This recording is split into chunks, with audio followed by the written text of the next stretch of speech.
Late Tuesday, July the 7th into early Wednesday, July the 8th. Thanks for tuning in to another episode of That's What G Said podcast. And this is one of my favorite types of episodes. We have a little bit of NFL news, a little bit of NBA news, a little bit of MLB news. Then we're going to talk about Wednesday racing. We're going to do some Keeneland opening day with Sean Alvarez. It's Indiana Grand Big Day with the Indiana Derby, the Indiana Oaks. We go through the late pick 5 at Indiana Grand for Wednesday. We go through Canterbury with Brian Arrigoni. We go through Wednesday and Thursday, Canterbury pick 5s with Brian.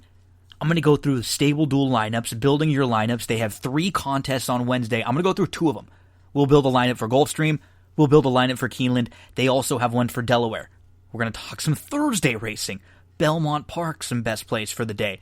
Then we hit the Thursday Canterbury pick 5 with Brian, and we're going to go through the stable duel lineups for Thursday, the tracks for Thursday, Keeneland and Emerald Downs. So we go through all of their races, mention a couple horses down on the salary cap that we like, and then we recap the big wrestling events from last week.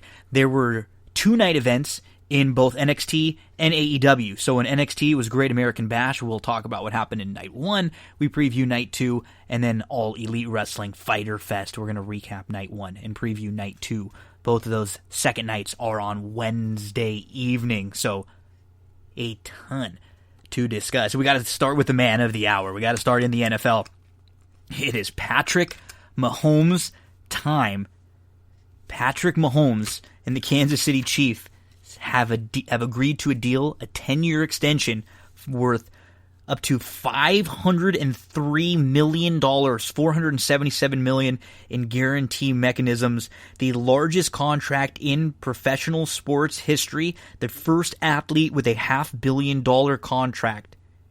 You got a $10 million signing bonus. There's a no-trade clause. The large roster bonuses are on a rolling guaranteed basis. So in 2026, he's going to be getting $49.4 million in bonuses, $25 million in incentives that are tied to MVPs and reaching the Super Bowl. He is one of only 5 players in NFL history now to have a contract of 10 years or longer. He is tied up with Kansas City through the 2031 season. Patrick Mahomes, your Super Bowl MVP. They just won the Super Bowl. He was the 2018 regular season MVP. He had 50 touchdowns and over 5,000 yards. And when you go through some of the numbers that this guy has put up in a couple years, it makes sense why they do this. And honestly, if the salary cap continues to rise in 5-6 years as new quarterbacks get paid, this might not look quite as absurd as it looks right now when you see that $500 million, the half a billion dollars there, $503 million. It's like I even said 500,000 because I'm not used to saying 500 million when we're talking about an athlete. So Mahomes has a 78 winning percentage, which is second of all NFL quarterbacks with the minimum of 1,000 attempts. He is first in yards per attempt with 8.5. He is first with 89 touchdowns and 20 interceptions. He averages 302.4 passing yards per game, including the playoffs, which is the most in NFL history. He is the youngest player ever to win the Super Bowl MVP. He has the highest passer rating in NFL history. He is one of just 2 players to have 5,000 yards and 50 touchdowns in a season. Peyton Manning was the other one. He has 9,412 yards passing in 31 starts. That's the most since 1950. Some of these stats and numbers, all stuff you can look up, but I was writing stuff down and was listening to the Pick 6 podcast, and this is, something that opens your eyes when you see those numbers. Since he became the starter for the Chiefs, they are number 1 in points per game with 31.2. They are number 1 in yards per play, 6.5. They are number 1 in third down percentage, 47.4. Another good little tidbit from the Pick 6 podcast. The highest salary cap hit that a Super Bowl winning quarterback has ever had is 13%. This is going to be well over that. It's going to be hard because it's going to fluctuate year to year based on the cap, but that's the question that will be asked. with a quarterback taking a big chunk of your money, will you still be able to put the pieces around him to put together a Super Bowl winning team? It's not quite like basketball where you get your one star and you're already there. But when you have a quarterback like Patrick Mahomes who can literally carry you and make plays for you that nobody else can, it feels like you're going to be there for a long, long time. So huge news for Patrick Mahomes. Other things to discuss in the NFL. The Washington Redskins are going to be changing their name. So this is reading through an article on CBS Sports from Jared Dubin. Last Friday, team owner Daniel Snyder opened the floor internally for an official review of the name. Following the news on Thursday that federal officials informed the team owner that he must change the team name from the Redskins if he wanted to relocate to the site of RFK Stadium. FedEx released a statement indicating they had asked the team in Washington to change the name. And FedEx was amongst a group of corporations, including Nike and PepsiCo.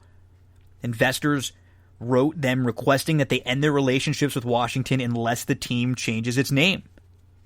Letters to FedEx, Nike, PepsiCo were from 87 investment firms and shareholders worth a collective $620 billion. The owner has said he'd never changed the name previously.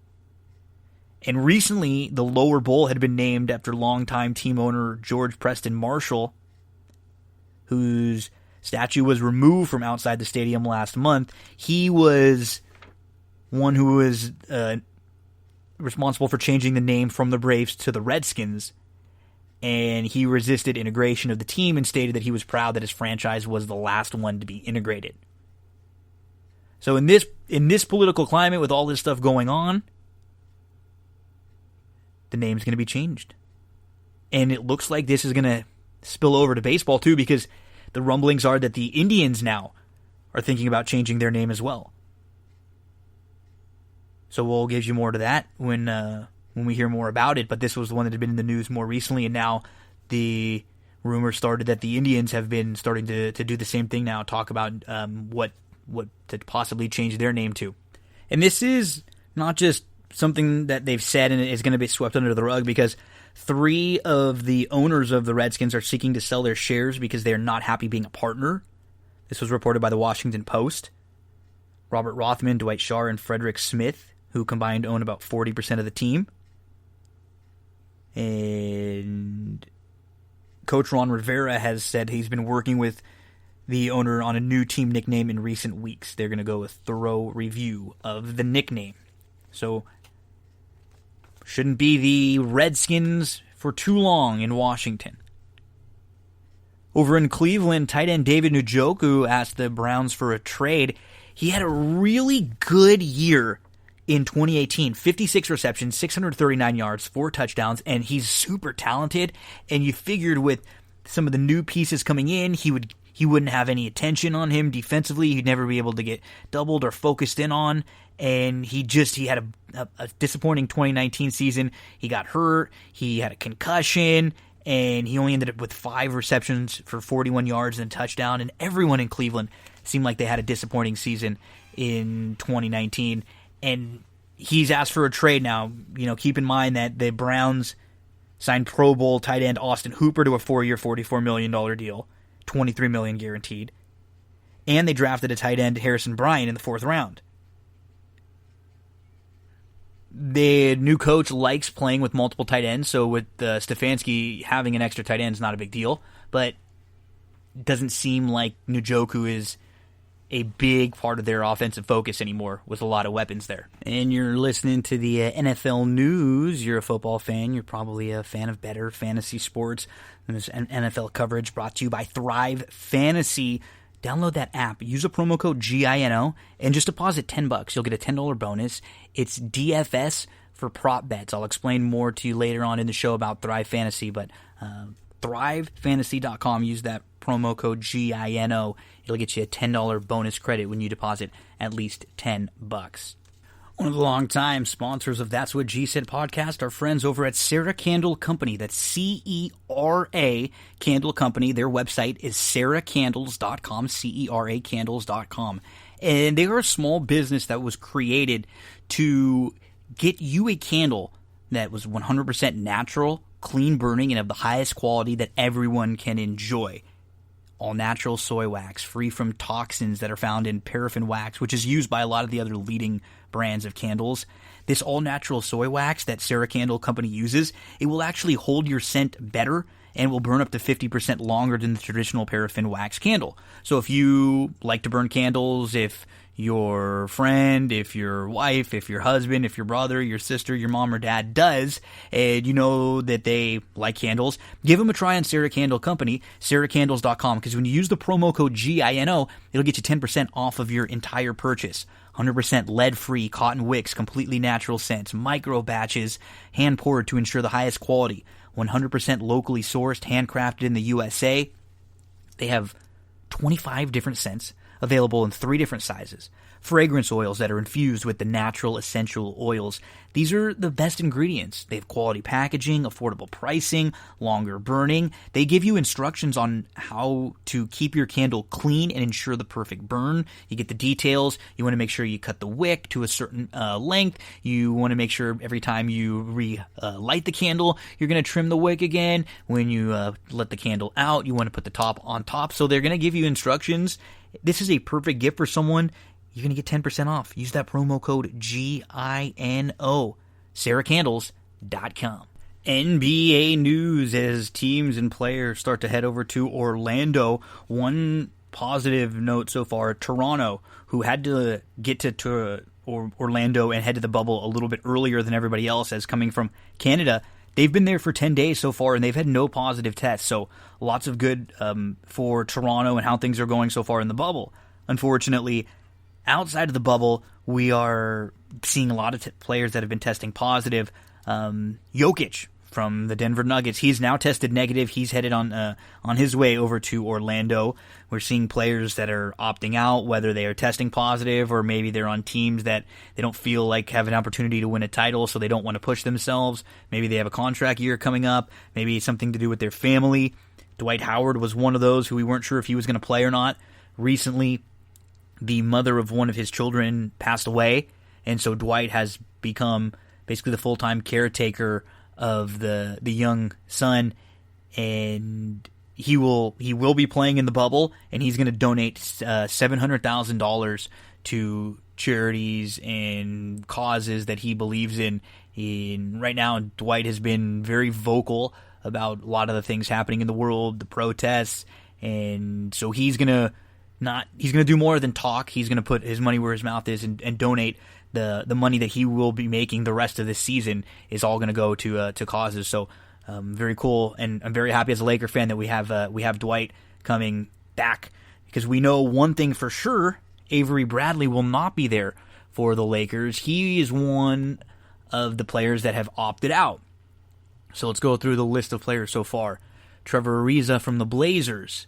He is involved in a custody case over his son, and he's going to be working that out. Davis Bertrand's from the Wizards. He is a big contract coming up this year. He's set to become a very highly coveted unrestricted free agent. He has had 2 previous ACL injuries, and Washington would have absolutely no opportunity to make. They'd have to win out and hope some of the teams in front of them lose out. Although one of those teams, Brooklyn, has just been decimated by injury now. And we know that Avery Bradley is out for the Lakers, Willie Cauley-Stein for the Mavericks. He and his partner are expecting a baby in July. Wilson Chandler for the Nets is worried about the health and well-being of his family first, so he will not be playing. DeMarcus Cousins, still up in the air, but he's a free agent. It depends on if somebody wants to give him an opportunity or not, but he hasn't made his decision yet. Spencer Dinwiddie tested positive, and he will not fly down to Orlando. He is considering the symptoms. The team doctors and I have said it would be in the best interest for me and the team if I do not play. He will be supporting the guys every step of the way. DeAndre Jordan found out a week ago that he had coronavirus. He had tested positive, so he will not be playing. Victor Oladipo, big blow for the Pacers. He will not be playing. 2-time All-Star. He wants to play. He feels like he's in a great place in his rehab. He's getting closer to 100%. He wants to build on his workload back up, and he's worried about the increased risk of a soft tissue injury. Thabo Sefolosha, he also won't be playing. Bradley Beal was one of the most recent ones. And for Brooklyn, another one. So Bradley Beal for Washington, again, they would really need things to go their way on the in order to even get a playoff to a situation where they'd have to win 2 to get the 8 seed. So no Bertrands and no Beal for Washington. Taurean Prince, add him to the list that's out for Brooklyn, along with Dinwiddie, Chandler, DeAndre Jordan, obviously Kyrie, and no Durant too. So the list is growing. Players test positive. Players deciding. Zaire Smith is another one. He's injured. Justice Winslow's undecided. We'll keep our fingers crossed. Adam Silver, NBA commissioner, has said that he hopes once they get to the bubble, he's not as worried if players come in and they test positive when they come in. That's what's expected when they're out in the world. But when they get into the bubble situation, they're hoping with all of the different precautions that they've been able to take and with all the money they're putting into it, that they should be able to, if they follow a lot of the rules that have been put forth, they should be able to try to keep it under control. So that's his biggest hope, is that once they get there, it doesn't continue to spread in the bubble. Some of our NBA coverage brought to you by our good friend, full-service realtor, Cindy Carava. Visit cindycarava.com for all of your real estate needs. We'll talk more about Cindy in just a little bit. If you don't need a realtor right now, if you're not selling your house and are not looking to buy, or maybe you just want to check in and see what your home is worth, maybe you just don't have someone you know in real estate, mark the name down, put a little bookmark there, cindycarava.com. I promise she will take great care of you. She's one of the nicest people you will ever meet. So cindycarava.com, you'll hear more about her in just a little bit on That's What G Said. Baseball news. There is a group that is looking to get together to bring baseball to Nashville. It's led by the former Boston Red Sox general manager Dave Dombrowski, and a Nashville-based group. They want to bring Major League Baseball back to the city. He said, "It's clear to me that Nashville is ready for Major League Baseball. Music City Baseball is making smart and exciting decisions as it works to bringing a team here." Although the big news in baseball is that the schedule is out now. Every team's 60-game schedule is out. So what this shortened season schedule will look like is a schedule that has you playing only teams in your division in the opposing league's division. So, for example, I'm a fan of the Dodgers. They will only be playing the National League West and the teams in the American League West. That way, they won't be having to travel all over the place. It keeps the travel down. And it's going to be different. It's going to be unlike anything that we have seen before. In baseball, preseason games are going to be starting in a week and a half from now. And we are going to get a crazy quick season that begins with the San Francisco Giants coming to the Dodgers on July the 23rd. That will be opening day for baseball. There are 2 games that day. Yankees-Nationals is the first game of the season right before the Dodgers and the Giants. 40 of those 60 games you're going to be playing within the team's division. And then the interleague game, so we will get a Dodgers-Astros series, which should be a lot of fun.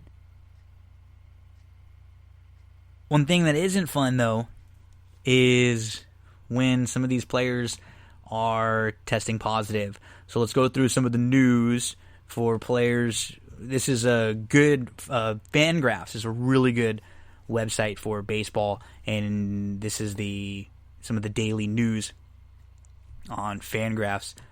Let's see, Kirby Yates back with the Padres on Monday. He had a positive test within his family, but it appears he cleared the protocol to return to the team. Will Smith and Freddie Freeman are among 4 players that tested positive for the coronavirus on the Braves. Smith is asymptomatic. Freeman reportedly struggling with the symptoms. Bad news for the 30-year-old first baseman. Hard to predict how quickly he will recover. Yonder Alonso penciled in at first base there for the Braves. Sal Perez stated on Saturday he tested positive for COVID. Julio Teheran has yet to report to Angels camp. They have not made it clear. They are speculating that it might be that he tested positive for COVID. Felix Hernandez is going to sit out the season. DJ LeMahieu was placed on the IL after testing positive for COVID. Reports are he's not experiencing any symptoms, but definitely something to be wary of as of Fangraphs. Aaron Nola placed on the COVID IL. He was exposed to someone with coronavirus, has not tested positive, sounds precautionary. David Price for the Dodgers opted out of the 2020 season. He will not be playing. He's going to play it safe and take the season off, prepare for 2021. Miguel Sano has tested positive for COVID. He's in quarantine, team not offering any other details. Zach Wheeler stated he has not decided if he will play after his baby is born. His wife is due at the end of July, so he becomes a risky player. And, for them, and this is talking about fantasy too, someone if you were thinking about drafting. Mike Fiers and Jesus Luzardo have not reported to A's camp yet. Many believe they have tested positive because the A's have declined to comment. St. Louis Dispatch had issued a retraction that Giovanni Gallegos tested positive. Team went out of the way to clear this up. Nick Markakis has decided not to play this season. The Braves have been hit harder so far with opt-outs. They maybe look to bring in Yasiel Puig, who's still unsigned. Joey Gallo has tested positive. Cole Calhoun has tested positive. Tyler Glasnow. Austin Meadows, Randy Arozarena, and Yanni Chirinos, Jose Martinez have not been seen at camp. Not sure if that's COVID related or not. Masahiro Tanaka was hit with a comebacker in the head during live batting practice. It was hit by Stanton. He was released from the hospital later that evening, but he's expected to be put on the concussion IL. Aaron Hicks and Aaron Judge were playing in the outfield for the Yankees in the inter-squad game on Monday. Jimmy Nelson's going to miss the 2020 season with back surgery for the Dodgers, someone they took a flyer on, but he has just not been able to stay healthy. And looks like Carter Kieboom could be in line to play more often with Zimmerman out.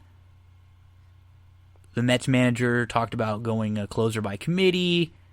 In the other news, Ross Stripling could be ready to go long. So mainly wanted to let you know about some of the players there that have been opting out. Schedule released. Baseball looking to be on the way back. Baseball, basketball, hopefully we'll be seeing everything in just a few weeks. And as we keep our fingers crossed and hope we'll have more and more sports to watch and to bet on and to play fantasy sports, I want to talk to you a little bit more about Thrive Fantasy. Now, you've heard me talk a little bit about it here. This is a DFS app, so it's a daily fantasy app. You can play in contests for $2, $5, $20, $100. You can play in head-to-head competitions, in group competitions, or in big competitions where if you win, you could win thousands of dollars. And if you want to give it a try, I always like to try things out first, put a few bucks in. Right now, if you want to go, type in the promo code Gino. If you deposit $10, you'll get a $10 bonus. So you'll instantly get a free 10 spot. You'll have 20 in your account. You can mess around, check it out. What they do is they have given you a list of props, and you have to select which props you want of the chosen props. And you create a lineup where you're going to be picking over or under, and in each over-under you pick is going to have a point total. So it'll say something like, Tom Brady will throw for over or under 250 yards. If you go over, you'll get 100 points. If you go under, you'll get 80 points. And you pick your lineup all the way down with props like that. If you are someone who bets a lot of props, if you play a lot of props in your wagering, you will love this. It's something different. It gives you just a little different approach to daily fantasy, not quite just the points or the touchdowns or the yards, depending on what sport you're playing. And they have everything here. Right now, currently PGA tournaments, League of Legends stuff to get involved in before we get back to the baseball, the basketball, the football. They have Premier League stuff. Give them a look. Promo code GINO will get you $10 back when you deposit $10. Use that promo code GINO. ThriveFantasy.com. Download the Thrive Fantasy app. Let's get over to our first guest of the day. We're going to talk about Keeneland Wednesday, July the 8th. It is opening day at Keeneland. Sean Alvarez joins us to go through the card. We go through the 9-race card. We hit on our thoughts on each races, horses to play against. Kick back, enjoy, get those past performances out. I'll talk to Sean, and then following that, I'll recap some of the horses that I like throughout the card. Opening day at Keeneland Wednesday, July the 8th. And very happy to have a friend of the show back with us, a man who you can find racingdudes.com contributing there. You find him all over on racing Twitter, and a contest player, travels all around, and one that you see a lot in the winning in the top part of the contest too. A very one that we had talk some Churchill with us a few weeks ago, and now we make the transition. Sean Alvarez from Churchill to Keeneland. Very happy to have you with us today, Sean. Thanks for joining us. And we're just kind of talking before the show. It's a different card in that it's not a bunch of graded stakes races. It's not necessarily quality in that when it's proven. We're just going to have a really interesting card with a ton of maiden races, a lot of young horses that could jump up and change quite a bit.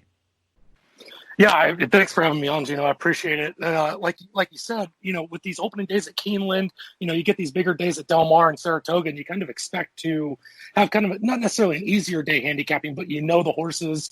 You can kind of, bank off of previous chart notes that you've made, or even just stable, Equibase stable saved horses, on trip notes moving forward. And you don't really have that here, but, kind of like going off of what you said, there's a lot of good betting races, and maybe this isn't the day to attack the pick five, and maybe this is the day to play doubles and win bets, and I think there's definitely some opportunities to be made here today. And they also are going to have on Wednesday some stable duel contests. You can play for $10 or for $25. So they're going to start getting the contest open for some of the bigger players now. There's going to be $100 contests that come up throughout the week. I know you are someone who is a contest player overall, and I saw you in a few of the contests over the weekend. I got involved in a bunch of them too, and I really liked it. The one thing that I was very happy about is technically everything seemed very smooth. Everyone that I know over at Stable Duel seems very excited to hear from people feedback. They want to know what people liked, what they didn't like, any kind of tweaks, any kind of changes. Everything seemed very positive from my end. And I'm someone, like you, I know we play a lot of DFS for different sports, all different sports, betting on different websites. So I messed around with a lot of different things, and it all came out pretty smooth. Yeah, I as well. I started playing, I think I missed their opening day on Friday, just kind of sleight of mind. But I deposited money on Saturday, loaded up the stable, on specific contests, and it was pretty easy to pick out. And like you said, the results were actually pretty quick as well. So yeah. I had a ton of fun playing in it. Yeah, and it's kind of cool because what you do is you start figuring out strategy and stuff like that. And basically with they have a contest at Keeneland. Like I said, you can get involved for a couple different ways for 10 or for $25, stableduel.com, and follow the instructions there, or just download the app. If you have any questions, just let me know, and I'll kind of help you through the process. But what's nice is that it is if you're someone who finds the morning lines and you can immediately find horses that you think are going to be bet down, or maybe horses that are going to be cut in half. That's where you'll succeed in this game, because everything's set off the morning line. So if you can pinpoint horses in certain races that or you feel like are going to go off at half that price, then you're going to be in good shape, at least getting really good opportunities. So man, this is fun. It just, anything that's new in racing, I love it, and I'm going to give it a good opportunity. And this week they've got, I think, contest 5 or 6 different racetracks between Delaware, Keeneland, Woodbine. I know there's one at Emerald, I think at Laurel Park also. So they're going to be all over the place this week, Sean. Are you ready to handicap everything and let's get to Keeneland opening day? Absolutely. Let's go. I can't wait. Okay, so we get things kicked off with maiden 50 claimers. We're talking Wednesday, July the 8th. Get your past performances out there. Going a mile and a 16th to open things up. 3-year-old maidens, and that's that's something that we're going to be talking about a lot. A lot of maidens, a lot of young horses on this card. So in this race, you look around, and the morning line favorite, Majority Rules, who is 3-1, hasn't raced since last year at Saratoga. So, last August, that was going a mile and an eighth, and that was in the Chad Brown barn. Now you change barns, you have to deal with a long layoff. Where do you stand on Majority Rules, and how do you take a look at this first race? I mean, so I kind of try to base off of these maiden claimers, kind of going off of what the owners and the trainers are kind of thinking. Nobody really wants to train, or even though this horse is not coming straight out of the Chad Brown barn. Yeah, nobody really. Who's going to improve the horse off of Chad Brown is kind of what you're thinking. Yeah, no, you're right. So I don't really think anybody's going to dip in to claim this horse at 50,000. If he runs any of those previous two races, obviously check out the most recent race. But if he runs that 83 or the 85 figure, I mean, I don't think anybody's going to be able to even come close to this horse in this race. So I hate to start it off chalky, but the only other one that I really saw in this race was the 3 American Humor, who closed nicely on a sloppy track, where usually on a wet track you're kind of up against it if you're coming off the pace. Horses on the front end really tend to have an advantage. So if that horse can kind of create or have that same kick, I think that horse would be dangerous as well. But again, I didn't have any groundbreaking thoughts with having the first and third choices as my top picks. Yeah, I'm not against majority rules in any way, shape, or form, and I would be using American Humor in some of the pick fives if you're playing that to start, or however you're playing this first race. The only horse that I'll mention, and that might be a little outside the box, I think Beaver Hat is obviously logical too. I think he'll probably just be sitting around where, in a nice spot, not too far out of it, and he'll have every chance if he's good enough. So those are the logicals. Maybe the slight outside the box one would be the 7.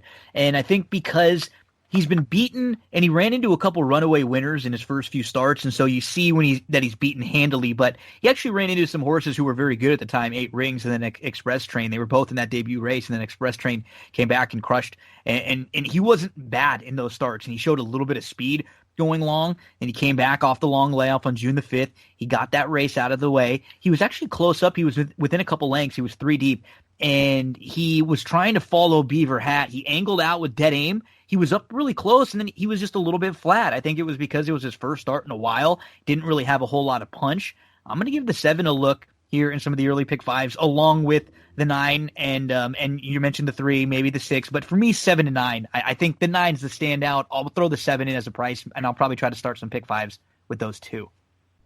Let's get to race number 2. Perfect. So on paper, it looks like this is a 2-horse race. From I get, and unless you're a little more outside the box, this is at least how the betting may be. And I'm looking towards Take Charge Erica as maybe having the opportunity to steal this thing in here. Yeah, I was kind of leaning towards the same thing. I don't find any value betting. Seeing an even money horse that obviously is the horse to beat. So you got to assume the horse is going to go down to at least 4 to 5 or 3 to 5. Yep. So, I'm definitely looking elsewhere unless I'm, looking at it as a free square. And I landed on the same horse as you, the 2 Take Charge Erica. The horse tends to run every other race, as far as a pattern, and the pattern leads to the horse, running a better race today. Now, we're still going to need to improve off of that to be competitive against the one Heaven's Whisper. But I saw that as well. The only other thing that became interesting to me was the 4 Charge It Jen being first time dirt. The horse doesn't scream turf. The horse is working decently well on the dirt and should take to it. It's just interesting to me that it's taking the 17th start to finally get on the dirt, and yet you still get Joelle on there. Yeah, she's kind of the wild card in the race too. I think she's really interesting because she is just sort of an X factor in here, and she has a little bit of tactical speed going long. So if they're not going too fast, she might be able to be sitting pretty close. She might be able to get a jump on a horse like Heaven's Whisper and maybe sit right behind Take Charge Erica. And if Erica stops, then it might be Jen who ends up falling right into a nice trip here. So yeah, no real knocks on Heaven's Whisper. I just think from the rail, I would prefer her. She's been good at this trip, but I prefer her drawn towards the outside, or maybe going a little bit longer from the rail where she'd have a little more time to kind of get out and settle, or just get herself into a better spot. And Take Charge Erica seems like she'll have either a length or 2 on the field. She can sit. And when she ran into Heaven's Whisper, if you look, Heaven's Whisper is kind of a monster on the off track. She's really good on a wet track. So Take Charge Erica hooked Heaven's Whisper when they faced a wet track. I'm willing to say that maybe Take Charge Erica can improve a little bit on her today and kind of even the gap that we saw when they last hooked up. So yeah, I'll prefer the 2, and maybe if you're playing an early pick 5, this would be a race where I'd probably try to single the 2 maybe and go against the 1 or 2-4 even, but maybe take a shot against the 1 if we think the 2 can steal it, or a wild card like Sean said with the 4. Let's go to the 3rd, Sean. We get one of these nice Keeneland 2-year-old baby races. What's interesting about this one, though, you have to look 3 or 4 times just to make sure that there's no Wesley Ward. I was like, what? I'm looking what? Again? No, what? Yeah, just no Wesley Ward. We have a couple horses with some experience. We have some firsters in here. This is, many directions to go. Any way you go, I'm sure you can sell someone on it, because there's just not a lot to go off of here. So who are some of the horses that caught your eye in the 3rd?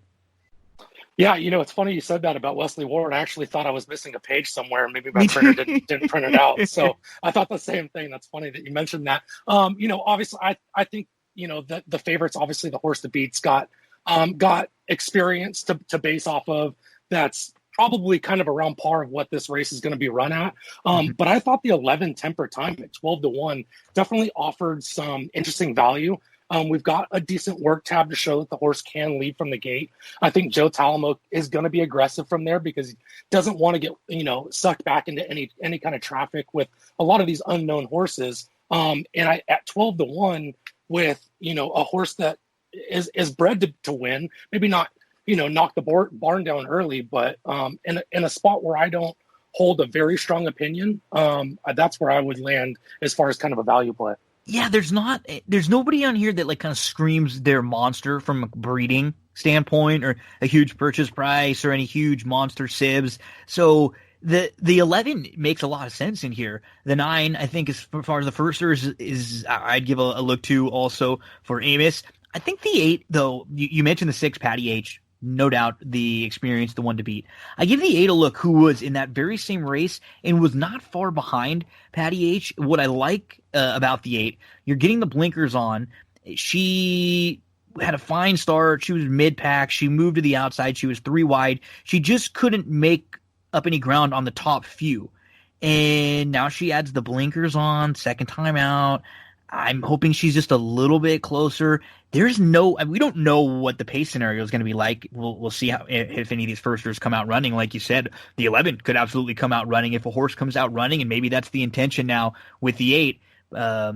Hopefully try to steal this race. So I'm going to lean towards the experience and maybe try to steal it. I absolutely thought the 11 was interesting. The 9, the 6, the 5 were all horses that I gave it a look at. I mean, hard not to mention a horse like Pretty in Print too for Asmussen, but this is probably a race where people will spread out, especially the way the early pick 5 looks, because the second race people will probably use the 1 or the 2 or just a couple in there. It's short. This is one of the spread out races. If you can shorten up, maybe go 2 deep, or for some, you have a strong opinion, take a stand. It's always nice to go a little contrarian in some of these races, Sean.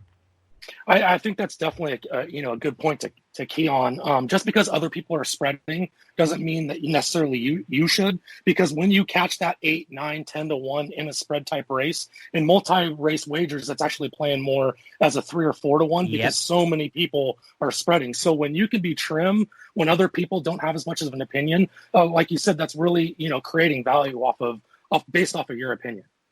Let's go to race number 4. Once again, we got some maidens. This time we're going Phillies and Mares 3-year-olds and up, and they're going to be going a mile and 16th on the turf course here. So Flying the Colors has raced 4 times, 3 runner-up efforts for Motion, has obviously had some physical issues because she was off from November of 2018 to March of 2020, but she's come back and run 2 pretty good races. She had a clear lead last time out, but she got nailed late. She's definitely the horse from talking about this race, gambling on this race. I think you have to start with, and is she used? You're going to play against her. She's always been right there, and it looks like the race will probably go through her again. Yeah, I mean, I don't think she's a play against. I wouldn't necessarily lean on her. I don't like to, she's had the 3 previous starts, obviously at 2 years old, now 2 at 4 years old.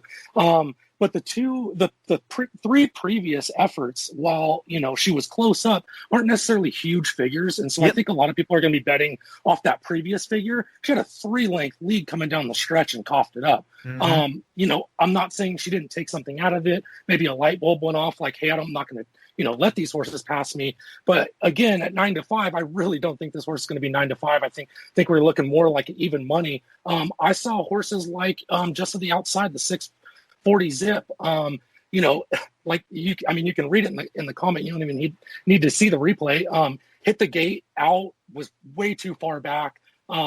Came running. And I just feel like if we can run kind of a similar effort than that, get a better start, that's a horse that can upset the favorite here. Yep, I thought for me, I was looking 5, 6, 7.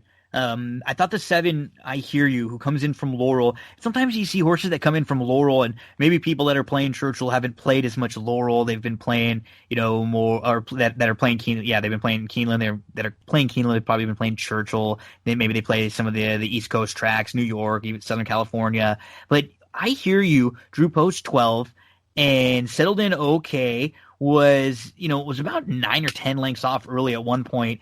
And then started traveling really, really well. Came up into contention, but was in between horses, had nowhere to go, was looking for room. I thought it was a pretty good effort. It was a little bit sneaky because the horse finished 5th that day. Gaffleone's coming off a meet at Churchill where he was just riding really, really well. I think just what you mentioned about the figure, the 5 gets a big figure last time out. If you watch the race for the 7, she didn't do anything wrong. I think she showed she had some ability, and it was just kind of a little bit green learning. Now she's going to be making her second start. She's already gone long. I'm going to throw her in the mix for sure, along with the 2 that you mentioned, the 5 and the 6, who I thought also came on really, really well. And with Shug McGahee, you're always going to get horses that are going to be a little bit better, usually their second time out and third time out, and when they have a little bit of experience under their belt. So a maiden race where we both kind of feel the same way. It's not go against flying the colors, but I'm not willing to say it's just flying the colors and let's move on. Well, and I think if you go all the way to the outside before you get to the also eligibles, I don't think the 12 country time at 20-1 is without a look, at least to hit the board, round out an exacta or trifecta. The horse is bred to go long on the turf. DeVoe can get first-time starters going.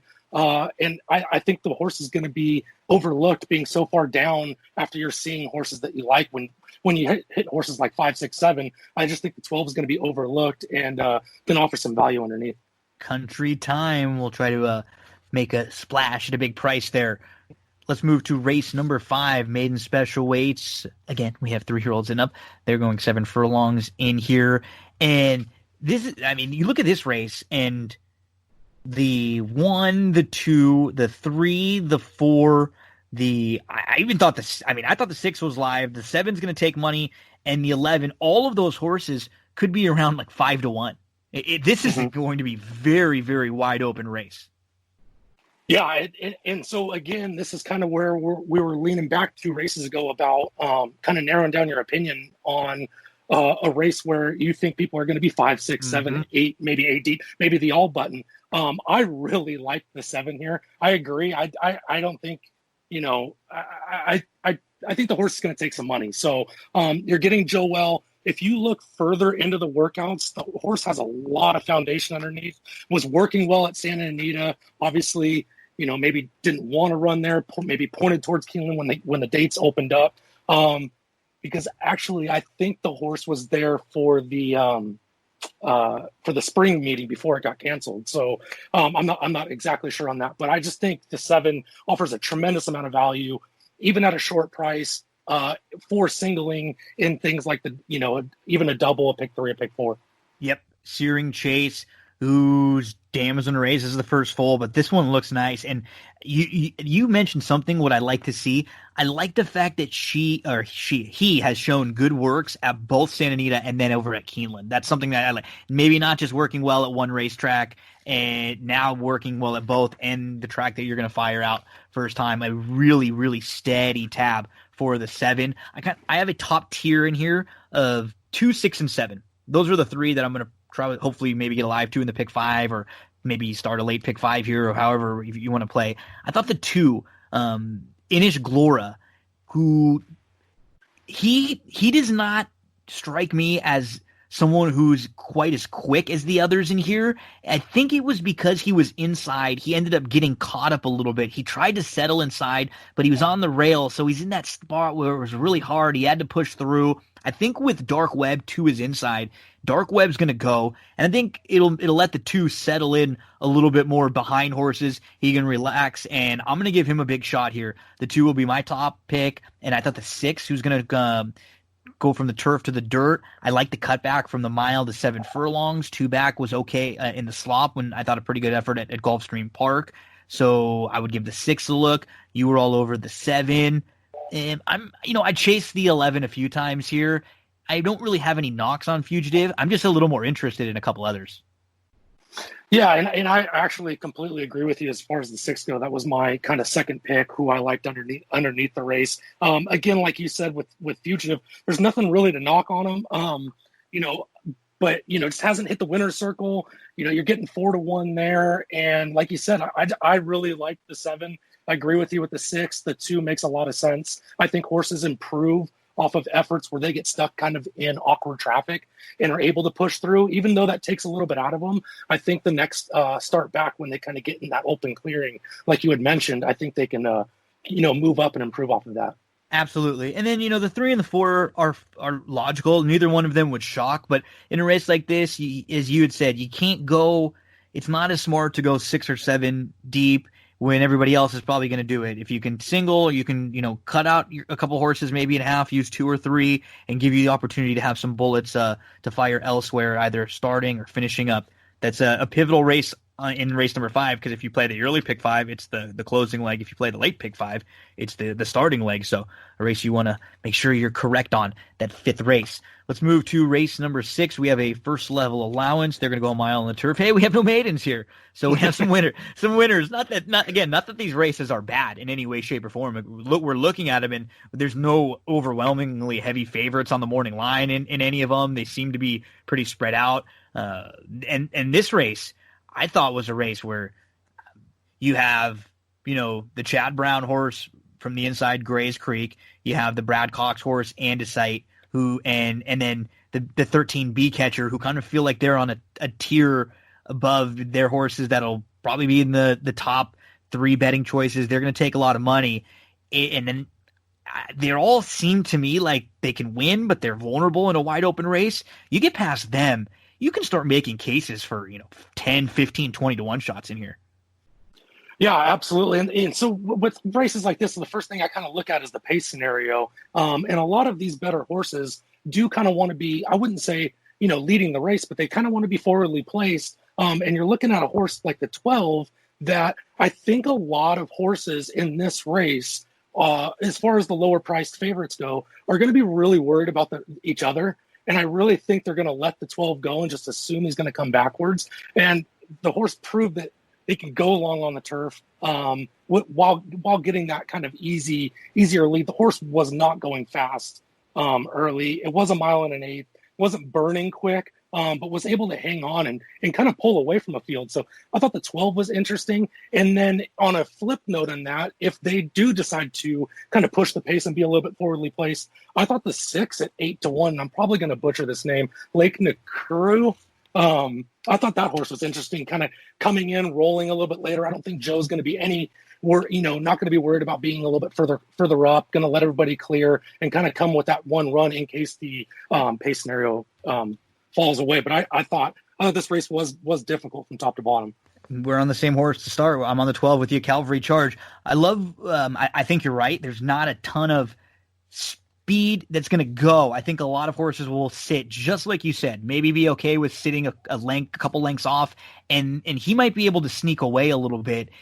That was his turf debut, and he won, and he'd always flashed ability. He'd been knocking on the door for a while and run some winning races, and then he just stepped on the grass and he's just improved a little bit. He put it all together. I think you have to use the 12 based on the fact that he could be just loose on the lead.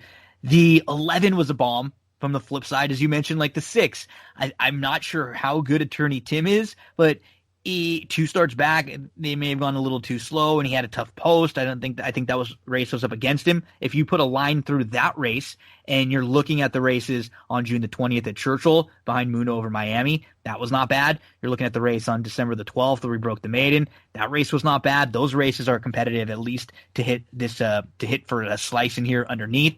The 10 had not necessarily the trouble early wasn't as much, but he didn't have. He was close. He had to get hooked 4 wide, and he wants to sit a little closer. I just don't think he was going to be able to do that if he's able to tuck in. He makes sense. The 7 is another horse at 10-1, whose 2 grass races are very good. He's a fit at this level. So this just seems like a race it starts a late pick 4. This is definitely a race I'm going to watch and play individually because somebody's going to get forgotten about, and there's going to be a horse that's 15 or 20-1 that shouldn't be, and that's who I'm going to try to focus in on. Yeah, I completely agree with you. I think this is a great kind of exacta trifecta race. Even kind of, I mean, you can play it for a small ticket, and if it hits, great, because, even if you throw more money at it, you're not necessarily, obviously, you're improving your chances, but there's just so many different things that can happen in this race. I landed on with you as well. The 11 was actually my third pick in the race as far as trying to find either a value or leaning on favorites. I was basically 2, 6, 11, 12. If I was going to try and beat anybody, I'd be trying to beat the 9 here. Yeah, I agree. I'm okay with taking a swing against the 9, and I prefer the 2 over the 9. And yeah, we have a lot of the same horses at prices in that 6, which is a fun race to have to start the late pick 4 and in the middle of that late pick 5 sequence. Let's get you to race number 7. We're gonna go 3-year-olds are gonna go a mile in here. This is a 50 starter allowance, and another race. You look on paper, and who ends up going off as the favorite in this race?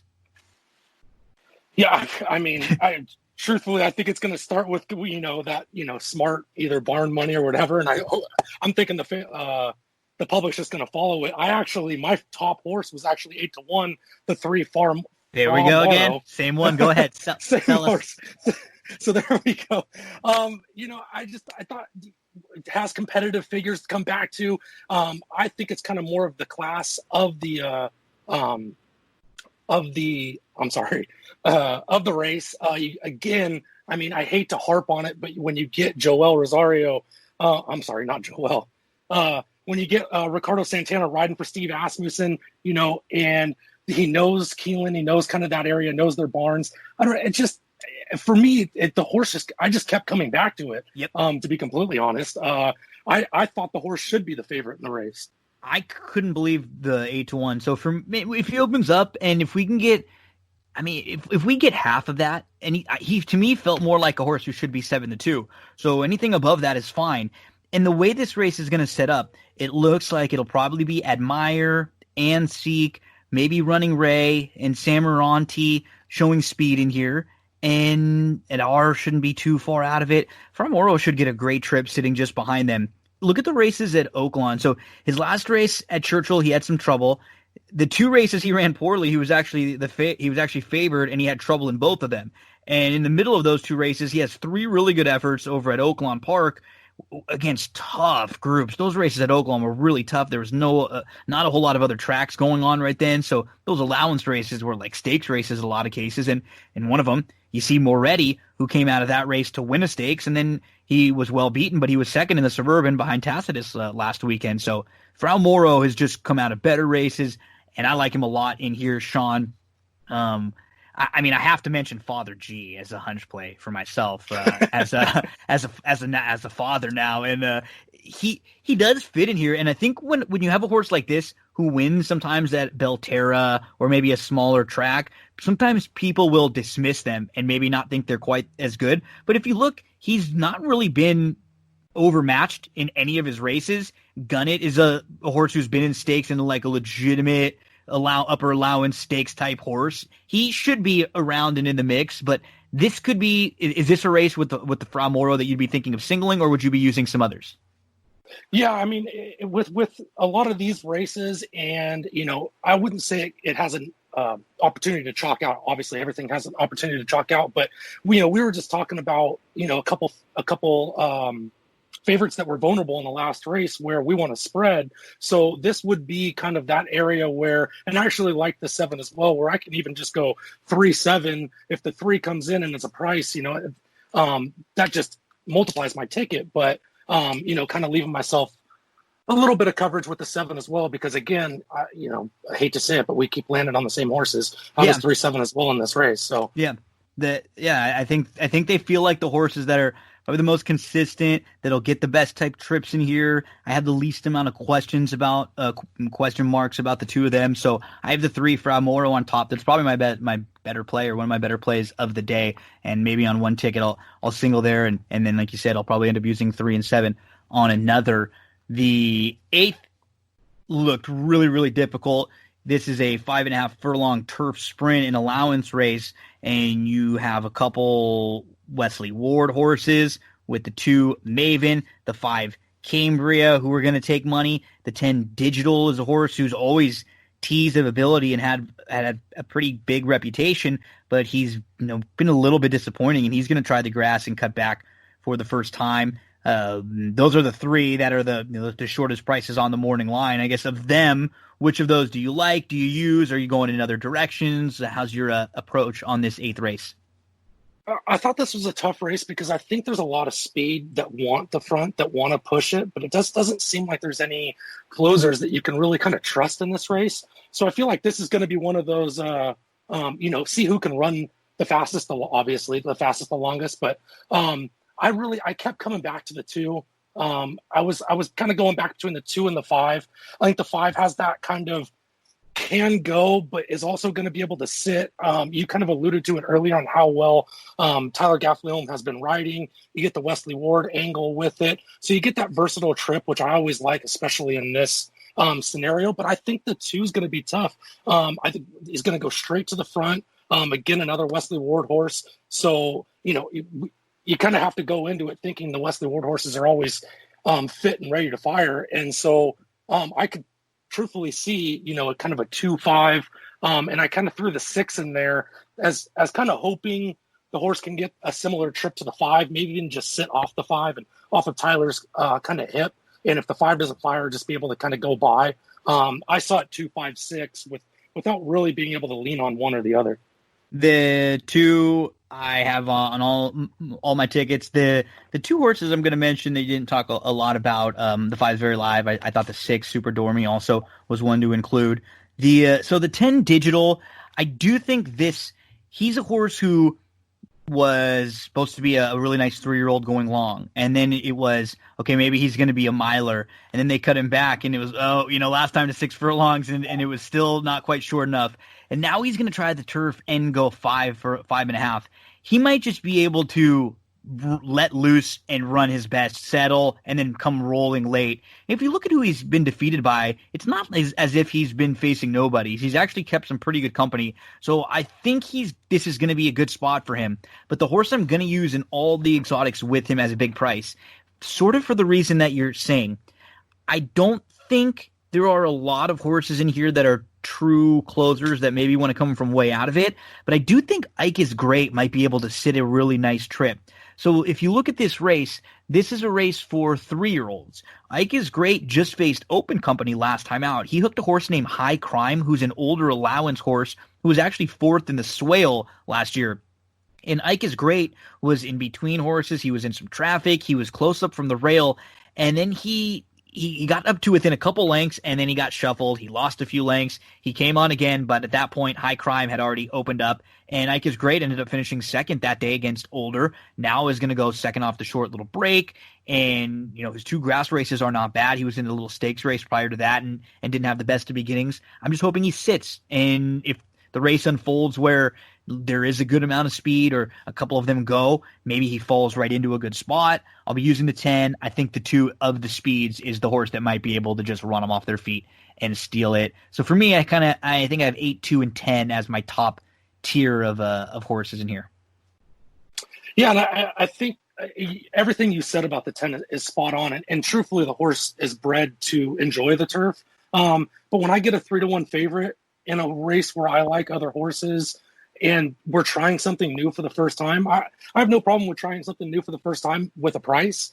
I just don't want to lean on that favorite. It didn't sound like you were leaning. No. I just, when we're trying something for the first time and it's as different as a new surface, like I said, the horse, should like the turf, is bred to like the turf, but we're not. We're running decent figures on the dirt, so it seems a little interesting to be on the turf here, and then to swallow the favorite in the lower price was kind of the holes I was punching in the favorite. So let's get to close it out, and I agree with you too. You don't want to take too short a price. I would not be singling that one in any way, shape, or form. This is probably what I think might be a good fit for him. So we'll see if he can get the job done there. In the 9th race, maidens, 20 though will be going to the maiden claimers here, and they'll be going 7 furlongs. So not the easiest way to try to close things out. And in this race, there are not a lot of horses who are coming off of recent good efforts, really at all. And the one that I guess you can point to maybe is the 8, who was facing a lot softer and doesn't really have a whole ton of speed. So different ways to go in here. Yeah, and kind of just jumping back from that last race, we look at the 11 Spice Road in here, and there's nothing, the horse is, again, the horse to beat, but we're betting this horse off of 3-year-old form at Aqueduct and Belmont, and so it's not necessarily current form. I'm not saying that it wouldn't be, but you look just to the inside, an Into Mischief horse, a Wesley Ward should come out firing, is bred to win early. And then obviously we're going to need a lot of luck for this to happen, but I don't think the 16's without a shot at 6-1. And again, like I had spoken about earlier, when you get these horses on also eligible lists, especially as far down, people just tend to forget about it. They don't turn the page. Form. Yeah, exactly. It's the last page on the form. If you printed it out too, on the end of the form, you just don't even think, or you're like, the 16, they shouldn't even be in this race. It's good. It always happens. It is literally the only horse on the last page of my form. So, easily thrown away. Yeah, so, this is a good. I like this race because you can go in so many different ways. So the 11 Spice Road, the blink, the big drop with the blinks. If you want to use them, fine. I'm gonna go in other ways. The 5 Boss Life. I like this one in here. He has some tactical speed routing. Now he's going to cut back to 7 furlongs. I think you can make the excuse last time out it was a wet track, and then even in his debut he was sprinting on a sloppy racetrack. The 2 races on the grass were good. I want to give him a shot on a fast dirt track, and now he's going to drop down to the lowest level he's been at. He should be sitting in a good spot, and if he's good enough, he might just be able to fall into 7 furlongs and get the trip. What about the 1 second line David, who I think you can build some excuses for him also. He hooked a wet track last time out. 2 starts back, he tried tougher. So this barn claims him for 30. They step him up and try maiden special weights. A lot of barns give that a shot. See if you can step up and get a piece against better. You don't. So then you drop back again to where you claimed him from, 30. But unfortunately, it was a wet track. So you can make that excuse. And then when people start to see back-to-back or 2 or 3 bad races in a row, that's when they start to dismiss horses. If you can go back in those races and build excuses for why they were poor performances, especially when you have a horse like second line David, who has shown you before he has the ability. It's not like a horse you're projecting even to show ability. If he runs one of those first 2 races that he ran, he would be right there. So I think he's a really tough horse to use. The 3, Carolina Airness, would be another one for me, just on the big drop. His debut was fine. He's going to stretch out a little bit now, add the blinks for the big drop. Those would be, I guess maybe 1, 3, and 5 would be some of the horses I'd start with. Yeah, I completely agree with you with that one. You can completely toss those last 2 races, and if he runs back to that 77 figure, where I don't see any reason why he shouldn't. It's definitely not only hitting the board contender is a win contender, especially if you can get out of that. If you, like we had alluded to earlier, if you can get out of that hole and establish that good position, shortest way to the turn, right up the rail. So I agreed with you as well. I really liked the 16. I thought the 11 was kind of a defensive use. I thought the 10 was going to be definitely going to be tough out there, and the 1 was kind of my long shot play. Nice. That's race 9 there at Keeneland, and It's a different Keeneland opening day. That's the one thing. It's a different 2020, Sean. It's definitely a different Keeneland opening day. We don't have some of those traditional graded stakes races that we've been used to, but we're going to have a big week at Keeneland with a ton of graded stakes races out there this weekend. And then I know you're someone who loves playing the races at Del Mar. We're going to have Del Mar, Saratoga opening up. We just had Monmouth open up. Whenever those tracks start, it signals summer. It's been, unfortunately, a bummer of a year for so many people out there in so many different ways. But anytime one of these new tracks open up, it always kind of signals hope to me. Yeah, I mean, obviously this year has been a trying time, especially with racing and everything. But like you said, when things start to open up, and we would all love to be going and attending Keeneland and Saratoga and Del Mar, but I think it's one of those bright spots where, they could not be running, and a city could have shut them down or whatnot. It's just, I just trying to be thankful and excited that we're running, because like you said, we're getting Keeneland all week. We're getting Del Mar in the weekend. Saratoga's right around the corner. Like you said, Monmouth has opened up. We're kind of getting back to what we're used to with having these options of just these great tracks that are running. Sean, let the folks out there know, what are you working on? Where can we find you on social media? I know you do some writing, some blogs here. You're all over the place. You in different contests playing here and there, and let us know your social media stuff so we can follow along. Yeah, so my Twitter handle is @smoothturn2. That's the number 2 at the end. I'm currently doing some writing with racing dudes based on my contest plays and more kind of frequently asked questions that I don't think a lot of people dive into when they're talking about contest plays. I think it's great that we have these big names at the top of the leaderboard, and I'm not trying to take anything away from them, but just trying to kind of educate people that, the contest world is not as scary of a place as, looking at how much money the guy that won the Breeders' Cup Betting Challenge made last year. You look at that figure and it gets a little intimidating.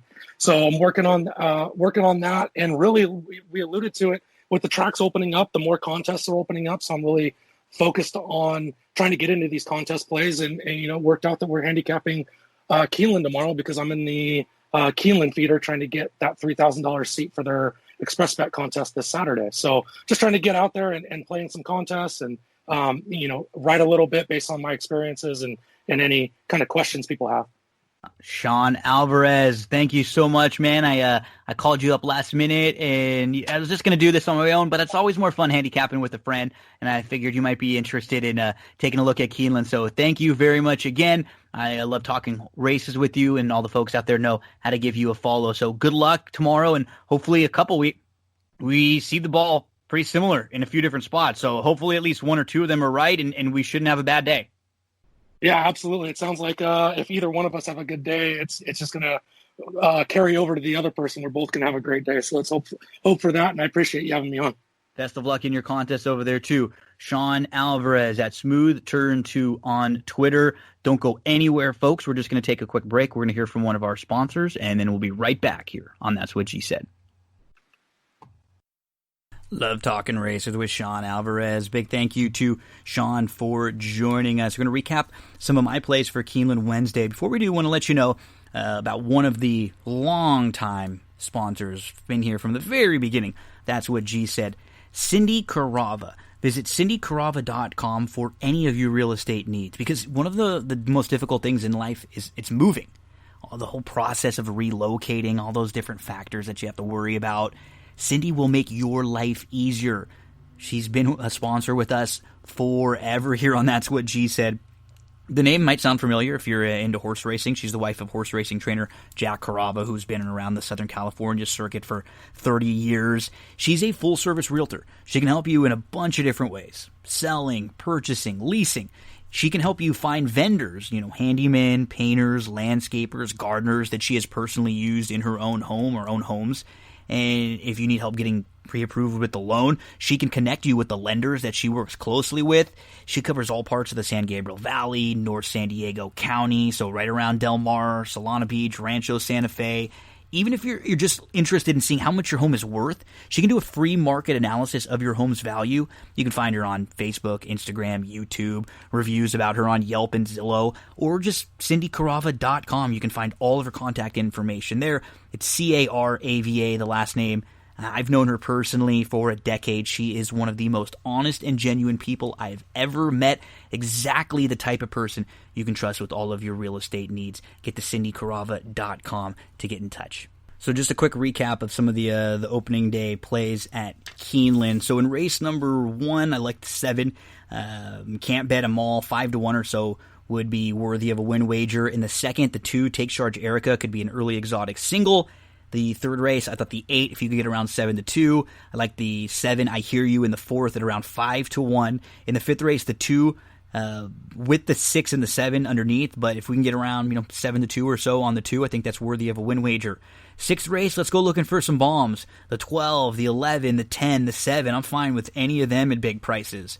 In the 7th, one of the best bets of the day, for Almora, the number 3. I know Sean was all over this one too, really like the 3 in the 7th. In the 8th race, the number 8, Ike is great, a long shot to include in your exotics. If you get around 8-10-1, make sure to bet a few bucks to win.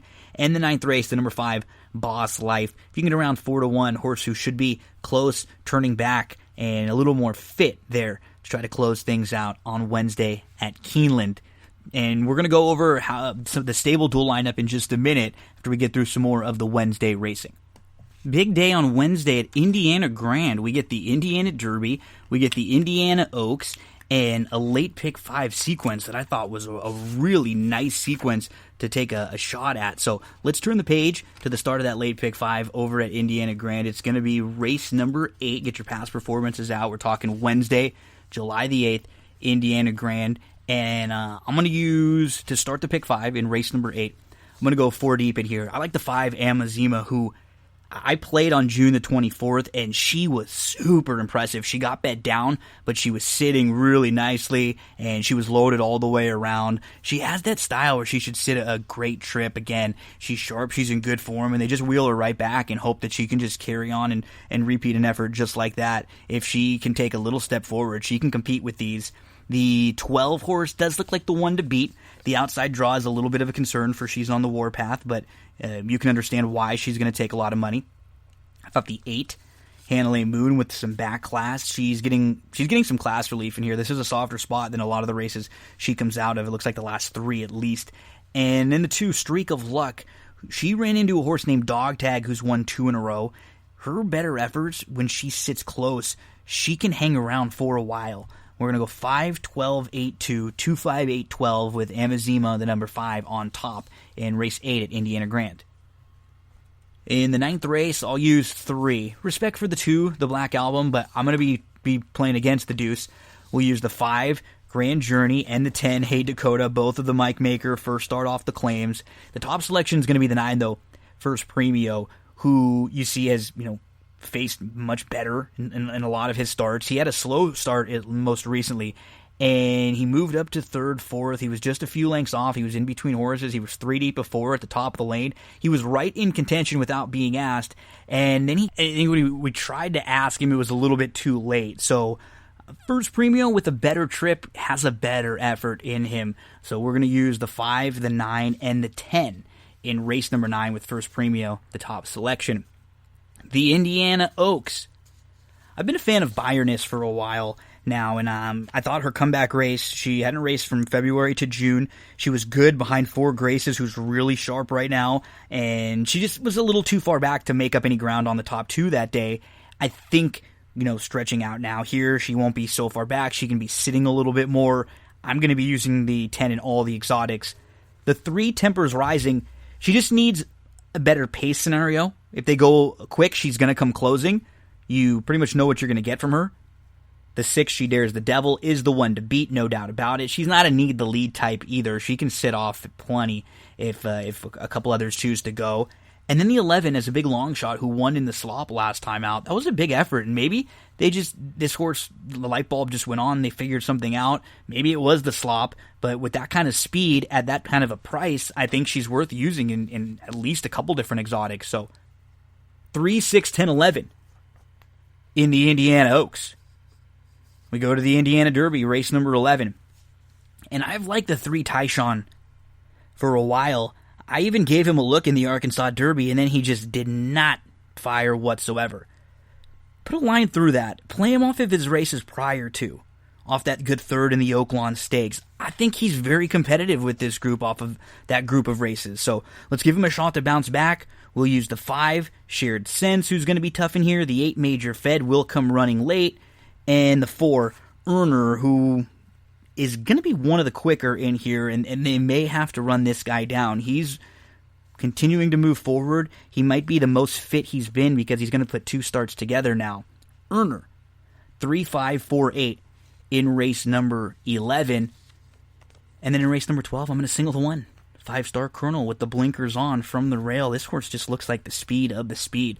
Sent hard from the inside in 5-star Colonel, the 1. So a pick 5, that would look something like 2, 5, 8, 12 with 5, 9, 10, with 3, 6, 10, 11, with 3, 4, 5, 8, single the 1 in race number 12. That's Wednesday over at Indiana Grand.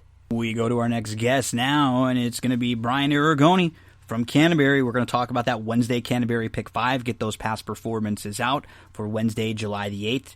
Flip to race number 4, and let's go to Brian and talk some late pick 5. Coming off a record week over at Canterbury Park, we bring back the track analyst, someone who's becoming a good friend of the show now that we've been covering a lot of Canterbury. We're talking back and forth. We're watching these Canterbury races. And Brian Arrigoni. Brian, last week we got back-to-back record-breaking pick 5 scores. It's been super difficult, but this is the kind of thing when you have a low takeout pick 5 pool and you have big pools and you're getting a lot of attention, you're getting bigger players, and you're getting bigger payouts. Man, we had an $85,000 payout, and then the next night it was a $98,000 record breaker, a couple pool jobs last week. I know you almost have to feel bad for the people that hit it on Monday. They only got 23,000. I mean, how sad. I know. I think they'll be okay, but this is we were briefly talking before hit the record button. This is like a great calling card for a pick 5 pool like this that you guys are pushing this year with the low takeout, trying to get people involved. And the thing about it too is some of these races have been really difficult to hit, but we're not talking about races. And I think you posted the ticket on one of the big scores that was, like an $1,800 ticket, which a lot of people can't play. But the thing is, we're not talking about we're talking about good sized fields, lots of 7, 8s, 9s, some 10s in the turf races. We're not talking like 12s, 14s. So, you could hit these tickets. Someday it could be your day. And that's what's nice with a score like with a pool like this, a score like this. You only need to hit 1 or 2 of these and you're set. Yeah. And I mean, obviously, over 80,000 and 90,000 is an outlier, but let's take Monday for an example.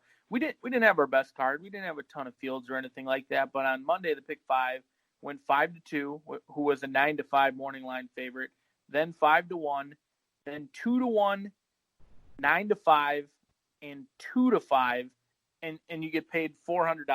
I mean, you got a 5-1 and 4 favorites basically win, and you still get $400 back. And that's where you see that takeout really, really come into play. And I think it's starting to feel like it's catching on. I think you've been on a lot more podcasts now. I just see people online that seem like they're playing the Canterbury when they're talking about the races and now the 4-day racing week. So it just seems like it's really good momentum, man. I'm really happy with everything that I'm seeing, and I look forward. Let's pick some winners for the folks again this Wednesday and Thursday. Absolutely, and as someone who is an advocate for Canterbury, of course, but more so just horse racing in general, I really hope the low takeout thing does do well so that, we can see it spread out around the country and have more opportunities for this low takeout elsewhere. That's what we want. That's what we want as players. So let's jump right into it. Race number 4 on Wednesday is what we're going to be looking at. So we're looking at the July 8th card. We're going to do Wednesday, and then we'll hit Thursday also. So we start out going a mile on the turf course here, 16 non-2s. At first glance, didn't feel like there was a ton of speed in this race. So maybe the one who's going to get back to the grass after breaking the maiden last time out. I thought the Bravo horses maybe complemented each other pretty well in here. He feels like he has a strong hand with a couple nice fillies. So who were some that you look towards in this spot? I didn't really have a strong opinion. Couldn't get a great feel. The 16 non-winners at 2 is a tough level. Not many consistent horses in here. Bravo typically uses Rye as first call, but Loveberry's been so good on the turf, and they've actually had numerous wins together with Bravo as well. It's a tough race. The one thing I will add in is that this Tanner Tracy, he appears to have some bad numbers, 5 for 54, but it looks like he's taken over all the Brian House horses, and Brian House is not a big name. You'll see some of his horses down at Keeneland and elsewhere, but last year he was unbelievable. So it may be Tanner Tracy on paper, but I think it's more Brian House in reality, and he got a win early on in the meet as well. So according to Aspen, as a class dropper that could be fit with Tanner Tracy, who's light on numbers but could get the victory. It's 1, 3, 6, 8, 9. I truly have no strong opinion in that race.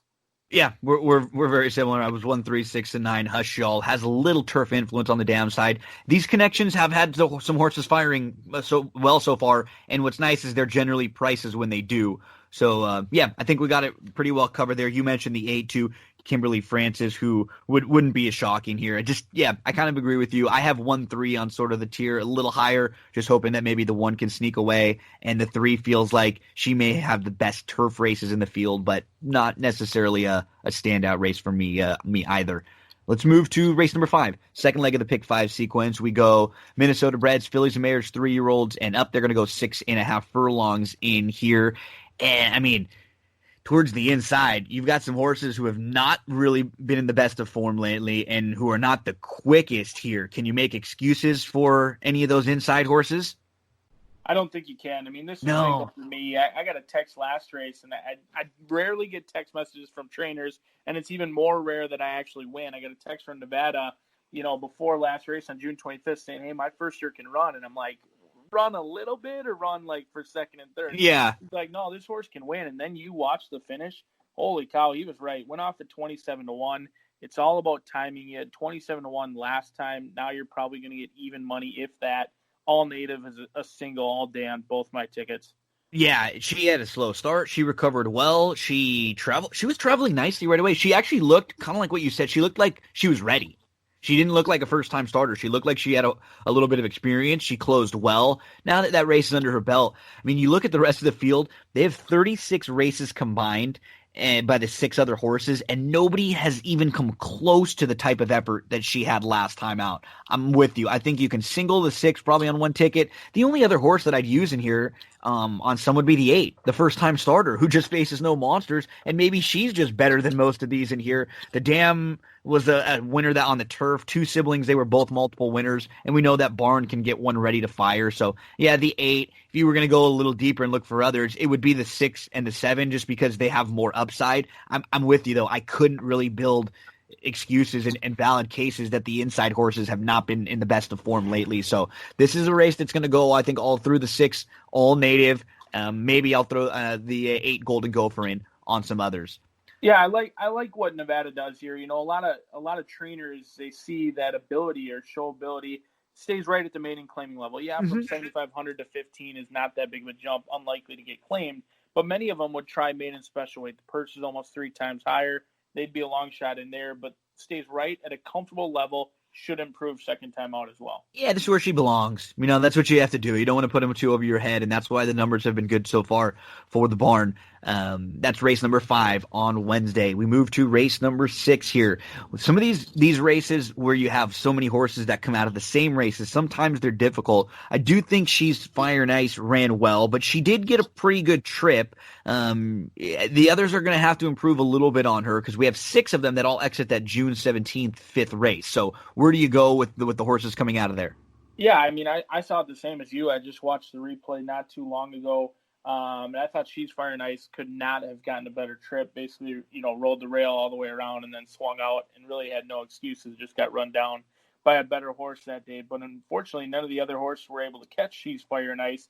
I thought there was some upside, maybe with My Heart Sings, who was drawn on the outside last time. I thought finished strong, could continue to improve, has some races down at Fairgrounds.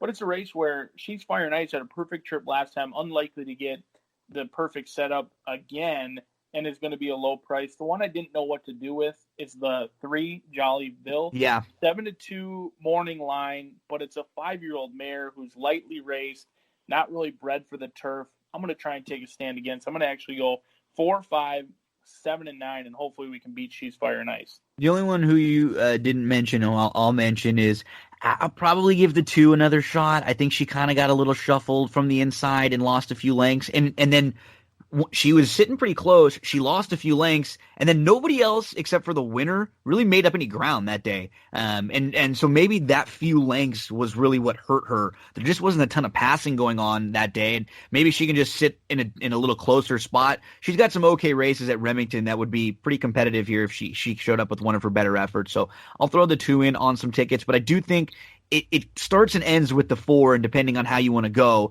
I agree with My Heart Sings as a little bit of upside. And then who were the others one more time that you mentioned? I was 4, 5, 7, and 9. I actually originally had the 2. I thought Avi's Paradise kind of checked off the heels. It wasn't horrible. No, it wasn't bad. Really kind of ran flat after that. Yeah, I agree. She didn't really show anything late. I don't love, like you said, after we get past She's Fire and Ice, who had that great trip, and she might work herself out another trip, and she might just be better than a couple lengths better than some of these. And so I don't think she's one that we should try to take a swing against in here in race number 6, going the mile on the turf course. This 7th race for me was, I thought, one of the more difficult races because I don't really love the one who's dropping, but she's been facing a lot better from the rail. The 7, she got a little shuffled last time out. Now she's going to stretch out. Maybe she can go a mile. I just don't have a very strong opinion in here. How about you? Me neither. I mean, it's hard to fall in love with Summer Love and taking a drop in class. They've tried the boys, but it's going to be the 3rd start in 4 weeks, and frankly, the horse has yet to show anything. You want to see a little. She's beaten 2 horses in her last 2 starts. You just or maybe a little more speed, anything, like any signs of life, and I don't feel like we've seen anything. No, nothing. And granted, I will say this, Water Patrol, who she faced on June 17th, came back to win impressively last night at 2-5, and then Lila's Lucky Lady, who she faced last time, came back to win on the turf last night. So you've got some live races, but when I watch the replays, just no heart. It just seems heartless. I can see why this horse is 1 for 15, never really digs in. And frankly, when I went through this the first time, my top selection, I hated. This horse has not shown anything, but the replays I watched, the horses that have run over the track don't impress me at all. So I'm going to try Drain Fame on top. Class drop off of a layoff. The 5-year-old mare by Bodemeister has shown absolutely nothing on the dirt, but it's a race that I want to take a stand and potentially get a long shot. I'm actually 1, 2, 3, and 7 in this race. I will spread out a little bit. I'm against Greatest Gal. Showed absolutely nothing last time out. Was kind of all in and shoved on from the 3 furlong marker, which is rare for horses out of the Joel Burnt barn. And then the horses that have raced over the track were uninspiring. So I'm going to try the lone horse off of a long layoff who's shown absolutely nothing on the dirt in 3 starts. We'll see if it changes around 1, 2, 3, and 7 for me. Yeah, I'm going to do my best to try to get to all in this race, and at least 1 or 2 of my tickets, because I just feel so lackluster and just not confident about it whatsoever. And if you're someone who wants to go like an all but Summer Love, and unless you have a nice bold single in one of the other races, I'm fine with that, because that's the point of kind of going all if you don't love a short price like that. I completely understand what you're saying. None of these horses that we saw last time out especially ran at all. Greatest Gal, Chico Sparks, who's fooling who. I'd want to give like Chico Sparks, I guess, more of an opportunity because she'll at least be a price, and I think stretching back out, maybe she can just sit closer and be in a better spot than she was last time out. I just don't love anybody in here. I will try to use as many as possible. We get to the 8th race. I'll feel a little bit confident, I think, in here. It does feel like towards the outside. I think you could probably feel confident if you had, like 7, 8, and 10 combinations of them in here. But I really like the 8 in this spot, Brian. I know he hasn't raced in 7 months now, 8 months since October at Keeneland, but they're going to get to the dirt they're going to get to the grass for the first time. This is the first time gelding. They tried to get this one on the grass. He showed a little bit. There's not a whole ton against maiden specials. I think he was just overmatched. He comes out of a race though at Keeneland where there were 4 next out winners. The dam was a multiple turf winner, was a stakes winner, was a multiple graded stakes, was a graded stakes placed on the turf, on the synthetic graded stakes winner, 4 siblings to race, a couple of turf. This one looks good to me. I think it's a great spot. I wouldn't be shocked to see What a Perfect Day try to run him down, but maybe trading up can just be ready, and this can be like a win type drop for the new connections. Yeah, I mean, it's been boom or bust with these Lothenbach stables. Many of them are royally bred. They've tried elsewhere. Now they come here. I didn't know what to do with trading up. I think either wins for fun or probably runs off the ticket. 100% agree. I'll play 2 tickets probably where I single one, and then I'll play, a few others just hopefully if I can get to him and then he wins, then I'll be nice. But I know what you mean. He's the type that wins by 3, or you'll know early in the race and he's just never in it. Yeah, and the horses that Burnt have had for a long time have run well. It's the ones that get shipped in that had been elsewhere and then, come here and they run poorly. It looks like he's had this one for some time. That HUF on May 16th is Hudson Farms. That's where Burnt goes in the off season. So it looks like they had trading up down there as well. But the one concern is you had a $200,000 horse who, after one start at Arlington Park, was already at Canterbury, and then they went to Keeneland after.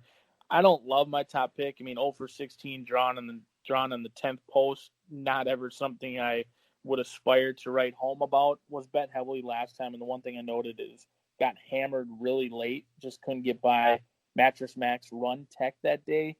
Kind of green still. The 4-year-old by Blame. It's kind of goofy, actually. Runs very with his head high. But I'm going to try Perfect Day on the outside. I agree. 7, 8, and 10 are certainly the ones in here. Tony Ringstorff and Jareth Ludbury could jump up at a price. With 2. That's the exact 4 that I have. Yep. Yeah, I mean, Winchester Place Thoroughbreds, they want to win races on the turf. They're breeding for the turf. The 3-year-old by Broken Bow hasn't shown much on the dirt, but could be overlooked with some good turf breeding and connections at Win. Yeah, there's no speed in here whatsoever. Either the 3 horses that we think are going to be really live on the board don't have speed at all. So that's how you try to beat them, is steal the race. So maybe the 1 or the 2. Actually, the 3 inside horses you would think could be forwardly placed. To me, it feels like the 2, the grass the first time, the upside. You talked about the connections. That would be my other one. So, yeah, I have 2, 7, 8, 10 on a couple tickets. I think 7, 8, 10, and then I'll probably single the 8. But you hit it with What a Perfect Day. I'm not really wanting to try to beat him because this seems like a good spot for him. He dropped down to a level and seemed like that's where he fits. And he really was second best in a race that he couldn't have won. The horse that won just got the jump on him. He came closing. He did what he could. And the horse that he ran into 2 starts back, Dean Martini, that was the horse that came back and won over at Thistledown, that they stepped up and won the Grade 3 Ohio Derby for Tom Amoss. So he ran into a good horse on the dirt 2 starts back too. I think with those outside 3 and then the 2 on another ticket, we might be able to hopefully have that closeout race pegged up. So on the Wednesday pick 5s, looking through it overall, who are maybe 1 or 2 horses through the sequence who you feel like people should absolutely have on their tickets? Yeah, I mean, of course the single is going to be all native, but, you throw in someone against She's Fire and Ice, because a lot of people are going to draw their eyes there. And Isles in the 9 post, 12-1. Nevada Litfin's been winning with everything they send out, continuing to improve. And then My Heart Sings in that same race. And, I'm going to try Drain Fame in race number 7, 8-1 morning line. And the horses that have a race over the track were completely uninspiring. So I'm going to try the longest shot on the board. And many people may overlook because, the fastest buyer in 3 races on the turd is 8. So we'll see what we can do. Brian, let the folks out there know, where can we find you on social media, and then let us know about what the schedule is over there at Canterbury, what time do the races start, and when can we find you, for some analysis pre-race, things like that. Yeah, we're Monday through Thursday at 4:30 now. Our pick 5 is the last thoroughbred races. It can be a little bit misleading because we are mixed meat as well. So oftentimes the last 1 or 2 races of the night are quarter horses. So pay attention when you get the form, because many times you just look at the last 5. But we start every day, 4:30, Monday through Thursday. You can find me and my selections on Twitter at MrB_CBY analyst. Brian Arrigoni becoming a staple here now on That's What G Said. The people have been begging for him to come back and talk Canterbury. So thanks again for carving out some of your time to talk some Wednesday and Thursday. We're going to stop this now with Wednesday, but don't worry, folks. You're going to get more Brian. We're going to talk that Thursday pick 5 at Canterbury too. Don't go anywhere. We're just going to hear from one of our sponsors on That's What G Said. Thank you to Brian. We're going to talk with Brian about the Thursday pick 5 at Canterbury.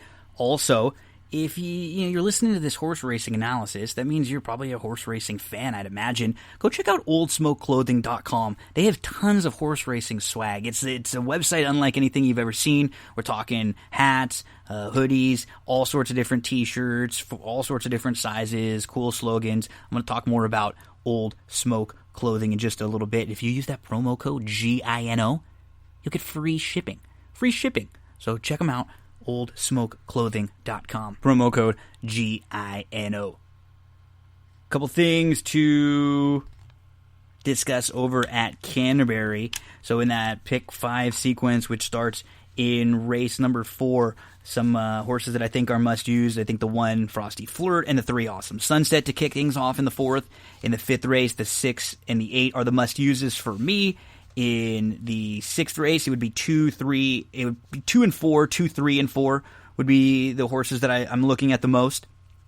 In the 7th race, I'll try to play one where we can get all in there, and we'll play another where we're going 4, 5, 6, and 7.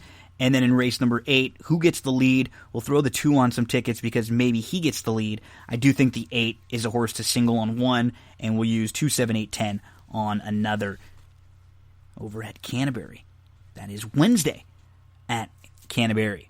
Now it's time to talk Wednesday Stable Duel contest. There are 3 available contests to get involved on Wednesday at StableDuel.com, or if you download the Stable Duel apps, if you go to the website, they'll show you how to download the app and you can follow the instructions. You can play at Delaware, at Gulfstream, and at Keeneland. At Keeneland, they have $10 and $25 contests. At Gulfstream, just the $5 entry. So now you're getting entries for all levels. We're going to see coming up this week where they're going to have $100 entries and bigger contests if you're a little bit bigger player. Let's go through the process of building our lineup.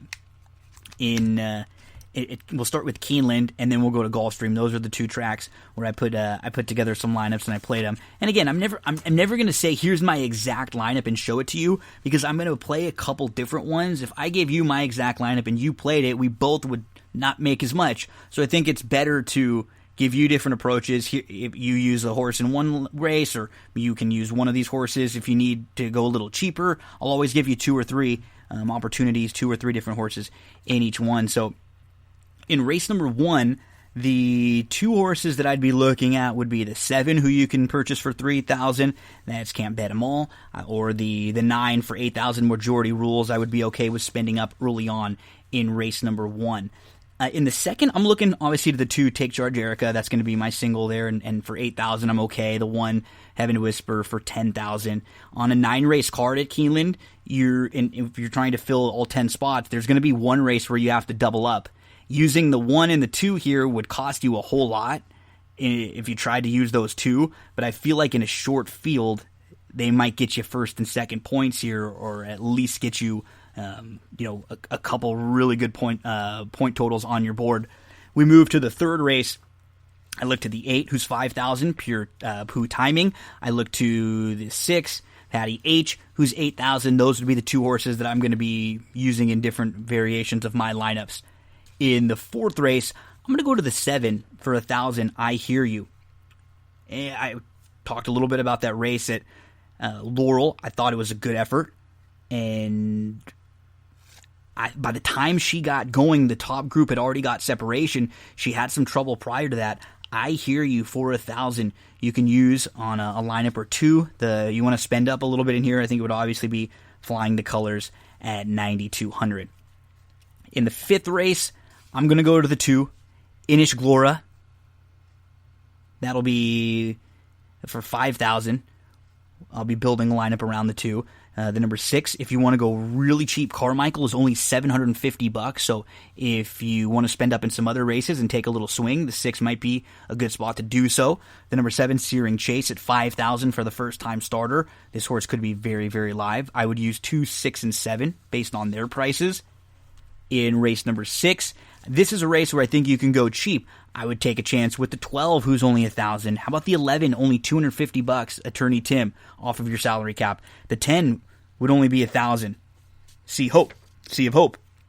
The 7, Elusive Ruler, would only be $1,000. I think any one of them is a good spot to maybe go a little cheaper here in a race that I can see big prices hitting the board.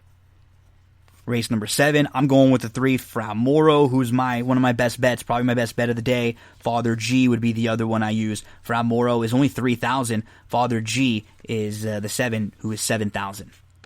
And in the 8th race, I would go to the number 8, only 500, to use Ike is Great, who should end up sitting a nice trip, maybe 3rd, 4th in here behind a couple of the speeds. The 10, I think Digital is in a great spot to just take back and come rolling late, going 5.5 furlongs on the grass. Those would be the 2 that I use. Like, if you want to spend up, I would spend up on either Digital or Maven. But I would take a reach in here with Ike is Great. And then in the 9th race, on the Wednesday Stable Duel contest, I'd be 5, 1, and 3. Boss Life, who's shown some tactical speed. Boss Life is 3,000. The 1, Second Line David, is 3,000. And the 3 is 6,000. Now remember, you have to fill 10 spots.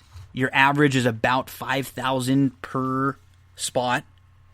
So, some races you can spend up to, 65, 7,000, 9,000. But then you're going to have to go shorter in other races to even it out. And I'd recommend, if you are playing on a track that has 10 races, to just use one horse in each race. You want to be able to give yourself the opportunity to win each race and get the max amount of points. If you're playing on this Keeneland Wednesday opening day with only 9 races, it's different. But when we go over to Gulfstream Park for Wednesday, for example, which we're going to go to right now, they have a Wednesday Stable Duel contest, $5 entry fee to get in. Don't use 2 horses in any race, because then in that race, you can only, at the best, finish 1st and 2nd, and everybody else that's using 10 horses in 10 different races can still have the opportunity to finish 1st in all of them, and they can outscore you. You could have 9 winners in a second and lose. You want to be able to have a good day and know that if you have a good day, you win. It's just like betting anything. You want to be a little bit more bold. Let's go to Gulfstream. Get your past performances out. We're going to go through the Wednesday card, and we're going to talk a little bit about the Stable Duel prices, as we do on the salary cap. So in race number 1, the 10, Spence, who drew 12 post 12 last out, was asked for some speed, was crossed over on, and then had to take back and tried really hard. Finished 4th, was 3rd late, just lost 3rd. The 6th place finisher came back to win a maiden 12-5. You're going to go 2nd start off the bench. I think the 10 Spence is one to use at 5,000. The 5 Millie is one to use coming off of a slow start, who ran deceivingly well last time out. The 3rd place finisher came back to win next out a maiden 16 at Tampa. So for me, it'd be the 10 at 5,000. It'd be the 5 at 1,000. It'd be the 6 Aloha Kitten if you want to spend up at 8,000. In race number 2, the 8 horse would be the one I really look to use the most in this race. That would be Nag Nag Nag, first time starter for Ralph Nix. The Dam 1 at 2, the Lone Sibling 1 at 2. Someone's super capable. This barn first time out, they know where to spot them. And then the 10 if you want to go a little longer. So $7,500 for the 8, Nag Nag Nag, or only $50 for the 10, CS Party, who broke right on top, had the lead, and a couple of horses from the outside went on with it, and then she ends up getting shuffled back from the inside. From the outside, she might get a much better trip and be able to show speed and sit a little bit. So 8 and 10 in race 2. In the 3rd, the 6 Cardiac Kid for $6,500. It would be the 1 Maka Beam with the blinkers on for $8,000. If you want to spend up, you want to go a little cheaper, it would be the 5 Indies Jewel. In the 4th, the 2 Upsy Daisy Do. The maiden race as she exits are probably better than the 62-50 non-2s that a lot of these come out of. Lightbulb Angle for the 2. The 5 Blossom Bow is the one to beat. So pretty formful there. Nothing exciting in race number 4 with the 2 and the 5. In race number 5, the 8 Cold Warrior I like quite a bit. He was a step slow from the rail, and he shot through up to 2nd. He was a couple lengths off. He had nowhere to go. He got shuffled back. He had to wait. He angled around 3 wide. And that was the difference between winning and losing, getting shuffled back and losing a few lengths. Now he's going to go 3rd start off the long layoff. He gets off the rail. And Cold Warrior is the one to really to beat. And I'm going to bet, and I'm going to use Cold Warrior at 6,500. The 4 Churchill's Victory if I want to go deeper. I know we're going to get some speed out of this guy. And he's only 250. And then 50 cents, the 10, 5,000. So if you want to go about where you should be going in each race, 50 cents with the blinkers going on. In race number 6, I'll be looking to the 7, Rule Yourself, only $500, a big price. Some of those Laurel races, when you go back and look in middle to late 2019, they can beat this group. The 7 at a price. The 9, Bourbon in May, if you want to spend up at $7,500. And if you want to go about norm, the 3, Point Dugard is at $5,000. In race number 7, I'll look to 2 in here. The 5, Mead. He won his debut, and then he tried Graded Stakes Company. He's only gone long once against Much Better. In his last start, he sat third. He was 3 off. He was 3 deep before at the top of the lane. He was no match for the top 2. And now you get the drop in class, second off the bench, second time Gulfstream Park. Expect some improvement for the 5. Mead, who's $3,000 up on the board, and our Mercedes boy, if you want to spend up, he's at $9,200. In the 8th race, the number 5, Sir Aggravator, making his third start. He's going to try the turf for the first time after a couple races at Presque Isle, where he did flash some ability, some tactical speed.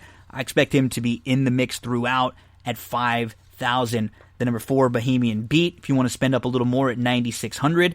If you can't afford to in this race, maybe it's Apache, who's coming out of a live race. Apache, who would only be $750. In race number 9, I'll look to 2 in here. The 3, Take Charge Morella, who would be $5,000. And the number 5, Bargainair. I think if you just tossed a stakes race there, you're looking at 7 straight top 3 finishes. She sits the trip in here, Bargainair, at $7,500. To close things out, I'll probably have a couple different lineups. One of them will be using the 3, Wild Wine, who has upside on the drop in class, blinkers on, off the layoff. The number 1, Swinging on a Star at $5,000 from the inside, likely flashing some speed. And the number 10, Nobody Knows Nothing. You can spend up if you want for $8,500. I thought you'd have a little bit of a cheaper one, middle tier with the 1, and then if you spend up, go with the 10, 3, 1, and 10 there. In the 10th, at Gulfstream, you can get involved in that Stable Duel contest on Wednesday for just a $5 entry. If you have any questions about building your lineup, shoot me a message, get in touch with me on social media, on Twitter at It's Me Gino B, Facebook.com/Gino Bacola, Instagram at G Bacola. Love to help you out building your Stable Duel lineups. Before we get to Thursday racing, let's talk a little bit about OldSmokeClothing.com. T-shirts, horse names, polos, hoodies, long sleeves, zip-ups, hats. They have slogans, big races documented, horse names. You can show the horse racing fan in you, and you can get any of this stuff with free shipping when you use the promo code GINO. And know you're a horse racing fan. You're listening to the horse racing stuff right now. If you want to get a gift for one of your friends, family member, a loved one that you know is big time into racing, a t-shirt, a hat, a hoodie, a jacket, they would absolutely love it. They're unique. You can also have custom designs made. Check them out, oldsmokeclothing.com. Use that promo code GINO for no shipping cost. Let's get to Thursday best bets over at Belmont Park. We have 3 best bets at Belmont Park for Thursday, July the 9th. Get those past performances out. Flip to race number 3 for the first play. And we're going to go to the number 6 in here. This is a first level allowance going 1.25 miles on the turf course. Setting the Mood is lightly raced. And her last race, I think, is a little bit deceiving. It doesn't look that great on paper. She moved through inside up to within a length, but she was in a tight spot. The only opening was a small area inside, and she didn't really quicken there. She got wrapped up on late. I think the race is better than it looks on paper. She's lightly raced. She has some upside. She's not slow early in a race that does not have very much pace at all. The 2 is going to be close early, probably on the front end. And the 6, Setting the Mood, should be right behind in a great, great spot. Let's make a win wager on the 6, and maybe a horse to single in some early exotics so we can get around 5-2 or so. Let's flip to race number 6, and I'm going to go to the number 1, Sky Queen. These are maiden special weights here. Sky Queen has raced 3 times, and she showed ability in all 3 of her starts. We last saw her on June the 18th, and she got shuffled from the inside. She was in the third flight, so she was always in between and behind horses and waiting, and she closed well up the inside. The main concern is the rail draw, but she turns back to 7 after going longer 3 times and with going the little second off the bench. She should be really, really fit today, and as long as she doesn't get outrun or shuffled from the inside, she should be able to pass some horses and come rolling late. So if we get around 5-1, let's make a win wager on the number 1, Sky Queen, in race number 6. And let's go to race number 7. We'll go to the 6. So wow, it's all about we got the third race, the number 6, then the 6th race, the number 1, and then we go back to the number 6 in race number 7 with Buy Me Candy. What has this guy done wrong in his career? His debut, he's a runner-up at Tampa going against maiden special weights. Career start number 2, he comes back and he beats a maiden special weight group at Fairgrounds. Career start number 3. Looks like he doesn't run well on May the 30th. He gets squeezed at the start. Things are tight for him for the first quarter. He's behind horses. He gets shuffled. He's buried on the inside with nowhere to go. By the time he gets room, it's just too late, and he's a little bit flat. He has speed in a race that does not have a ton of it on paper, but he does not need the lead if a horse like Assiduously from, down inside with the blinkers on wants to get aggressive, or anyone else wants to get aggressive. Buy Me Candy can sit close. He faced older horses last time out, and he beat older horses back in March. He was asked for a little bit of run down inside, but he really got to the lead without being sent. And he was battling head up all the way around the track on June the 20th at Churchill. He put away the other speed. He opened up a length. He ran a bang-up race to finish second to Moon Over Miami, a horse that I've always thought had some ability. Buy Me Candy, the number 6. If we can get around 7-2, that's worthy of a win wager in race number 7 at Belmont Park. That's on Thursday. 3 plays at Belmont. Third race, the number 6, setting the mood. 5-2 is the value line there. 6th race, the number 1, Sky Queen. 5-1 is the value line there. 7th race, the number 6, Buy Me Candy. 7-2, the value line on that one.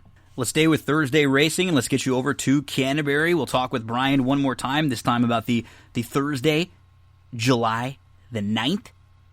Pick 5 sequence starts in race number 4 Thursday night at Canterbury. Get those past performances out. We go through races 4 through 8 there, Thursday, July the 9th. Thursday, July the 9th, we're getting back over to Canterbury. We're going to talk about that late pick 5, that pick 5 over there with 10%. 10% takeout, and it starts in race number 4. And back to talk about the Thursday sequence. On track analyst over there, Brian Arrigoni. Brian just helped us out talk about Wednesday. We're going to talk about Thursday here, Brian, and we kick things off with a 16 beaten claimer. They'll be going a mile on the turf course. So I think that from the inside, the Burnt Barn has a nice hand in this race with Blazing Asian, who's probably going to be speedy. Who hasn't done a whole lot wrong on the turf and maybe sitting right off. He's going to be tough to beat, I think, with those two. Yeah, and I think should get a perfect trip in here. I may be a little bit biased. I had a rather large win wager on this one last time at 7-1, so maybe I'm still living in the past from June 16th, but I like quite a bit in this spot. I think Blazing Asian is the controlling speed, but a horse like Jerf, if you draw a line through that last race and you look at when they have had success on the turf or have actually picked up checks, they haven't had a ton of success. They're 0 for 12 on the turf, but the horses run consistently on the lead or on the front end, and Kelsey Haar likes to come from out of it or be on the lead. I think Jerf is going to set it up for off the pace, keep Blazing Asian enough company up front. It's for me. If I wasn't going to single that one, which I will on one ticket, I'd probably go 1, 2, and 4. Didn't know what to make of the 5.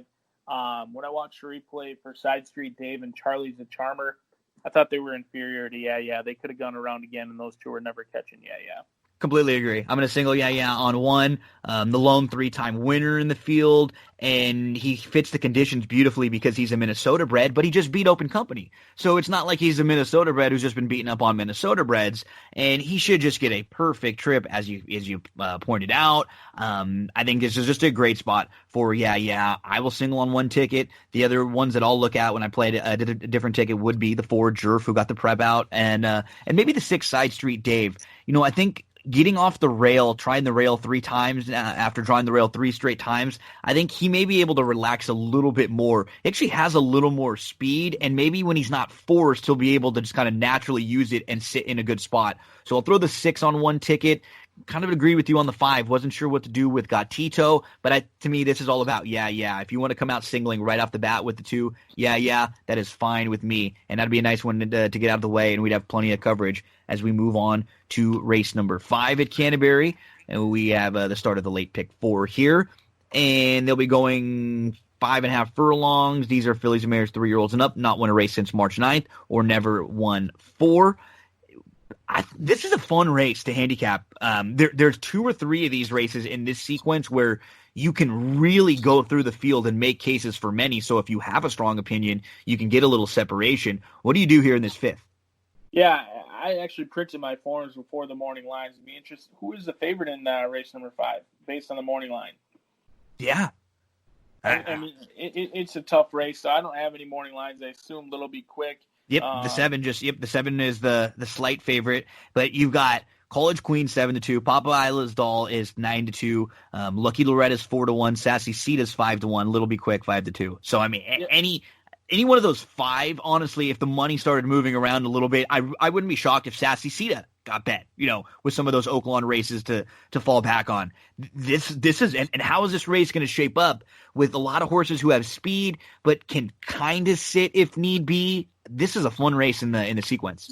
Yeah, I agree. And for anyone, if you print your forms early, you get them before the morning lines. I would recommend it for anybody. I love doing that. I've always done that. Yep, pitch the morning lines. I don't think they're needed. It's one person's opinion on what the odds are going to be, and more often than not, I find people that are experienced or newcomers, paying attention to the morning lines too much. Maybe they're pitching a 20-1 that they like because it's 20-1 morning line. I would recommend, trying your best to almost cover them up if you can, because this race, who knows who's going to be favored. Little Be Quick, coming from Tampa, is going to get a lot of money, but Papa's Isla Doll is awfully quick, and they went really fast last time out. Has never had success at the allowance level. All the wins have come at the claiming level. It's a spread race for me, 2, 3, 5, 6, and 7, 5.5 furlongs, a ton of speed. I thought College Queen was all out to win last time and needed every furlong or every half furlong of that 6.5. So I'm kind of against the 2 a little bit. But I am 2, 3, 5, 6, and 7. No real strong opinion. Yeah, it's funny. Just what you said. It's like you watch the race going 6.5, and you think, yeah, she probably can't win going 5.5. But I still don't want to exclude her because she's really one of the only true closers in this race, and I could absolutely see them, hooking up 3 or 4 across the racetrack, and College Queen maybe just being a little sharper than a horse like Lucky Loretta, who hasn't raced since June of last year. But I can't leave out Lucky Loretta because sometimes a closer like this who only has to run like a quarter mile is a perfect horse who comes off of a long layoff because they don't have to do the dirty work throughout the race. I think you hit it. I mean, I'm right there with you again. I had the 6 slightly on top because I'm thinking where she's drawn, she might be able to use her speed and sit off a little bit like she was trying to do at Oaklawn Park and maybe just stalk and pounce and kind of fall right into it and get ahead of either a College Queen or maybe a Little Be Quick. It's hard to dismiss a horse like Papa Isla's Doll, who's probably the quickest and could outrun them. So I'm with you. I'm 2, 3, 6 on one ticket, 2, 3, 5, 6, 7 on another there in the 5th at Canterbury. In race number 6 here, I like 2 horses in this spot. Brian, we're going to go 7.5 furlongs on the turf. These are 3-year-olds and up, which have not won a race in 2020 or which have never won 4. I'm going to go inside and outside in here. I'm going to go with Skippy Strike, who I love his versatility in a race like this that seems to have a couple speeds. He can either sit or close. And in the 8, Irish Major, he does not win a lot. This race, to me, just screams out like that August 15th race when Irish Major was first ahead of Skippy Strike. They both came closing because there were a bunch of other horses in the race who had speed and who set it up for them. I'm not sure if Mr. Shook, can sit what he needs to. 10 Speed is going to want to go. Mast is super fast. Minnesota Miracle's pretty quick. I think it's going to come from off the pace, and maybe it's 1 or the 8. I have them as my top tier of horses in here. Yeah, and they exit the same race. I mean, you could be on something with a live race. I think it goes through those 2, certainly, and many people could just key in on that June 24th race. Irish Major was closing ground pretty rapidly and went by Skippy Strike shortly after the wire. But Skippy Strike is pretty game every time they go out to the track. I don't know. There's a lot of unknowns in here. You've got Antarctic coming in from Fairgrounds. We talked about Tanner Tracy taking over all those Brian House horses where, Tanner Tracy, 9%, 5 for 54, but you throw in Brian House's name, all of a sudden he's a 30% trainer, and they've had success early on. Here you've got good workouts. They like to work them out fast. Didn't know what to make of Antarctic. Mast is another one who on his best day has some back class as well. Minnesota Miracle, 1 for 1 on the turf. 1 and 8 do appear to stand out on paper, but I think there's more to it. I think if you're going to play a light, financially friendly ticket, you go 1 and 8. If you're going to go a little bit deeper with a strong single, which I feel I might have in race number 7, I'm going to go 1, 3, 4, 5, 6, 7, and 8, and hopefully get a price. Yeah, the 3 is a good one because I have the 1 and 8, and then in my next ticket, I'd probably throw in the 6 with the 3. And the 3, that race that jumps off the page to me is that December 1st race at Fairgrounds against the 17-5, beaten Claimers, where he was able to sit nicely, just a couple lengths off, going a mile and a 16th.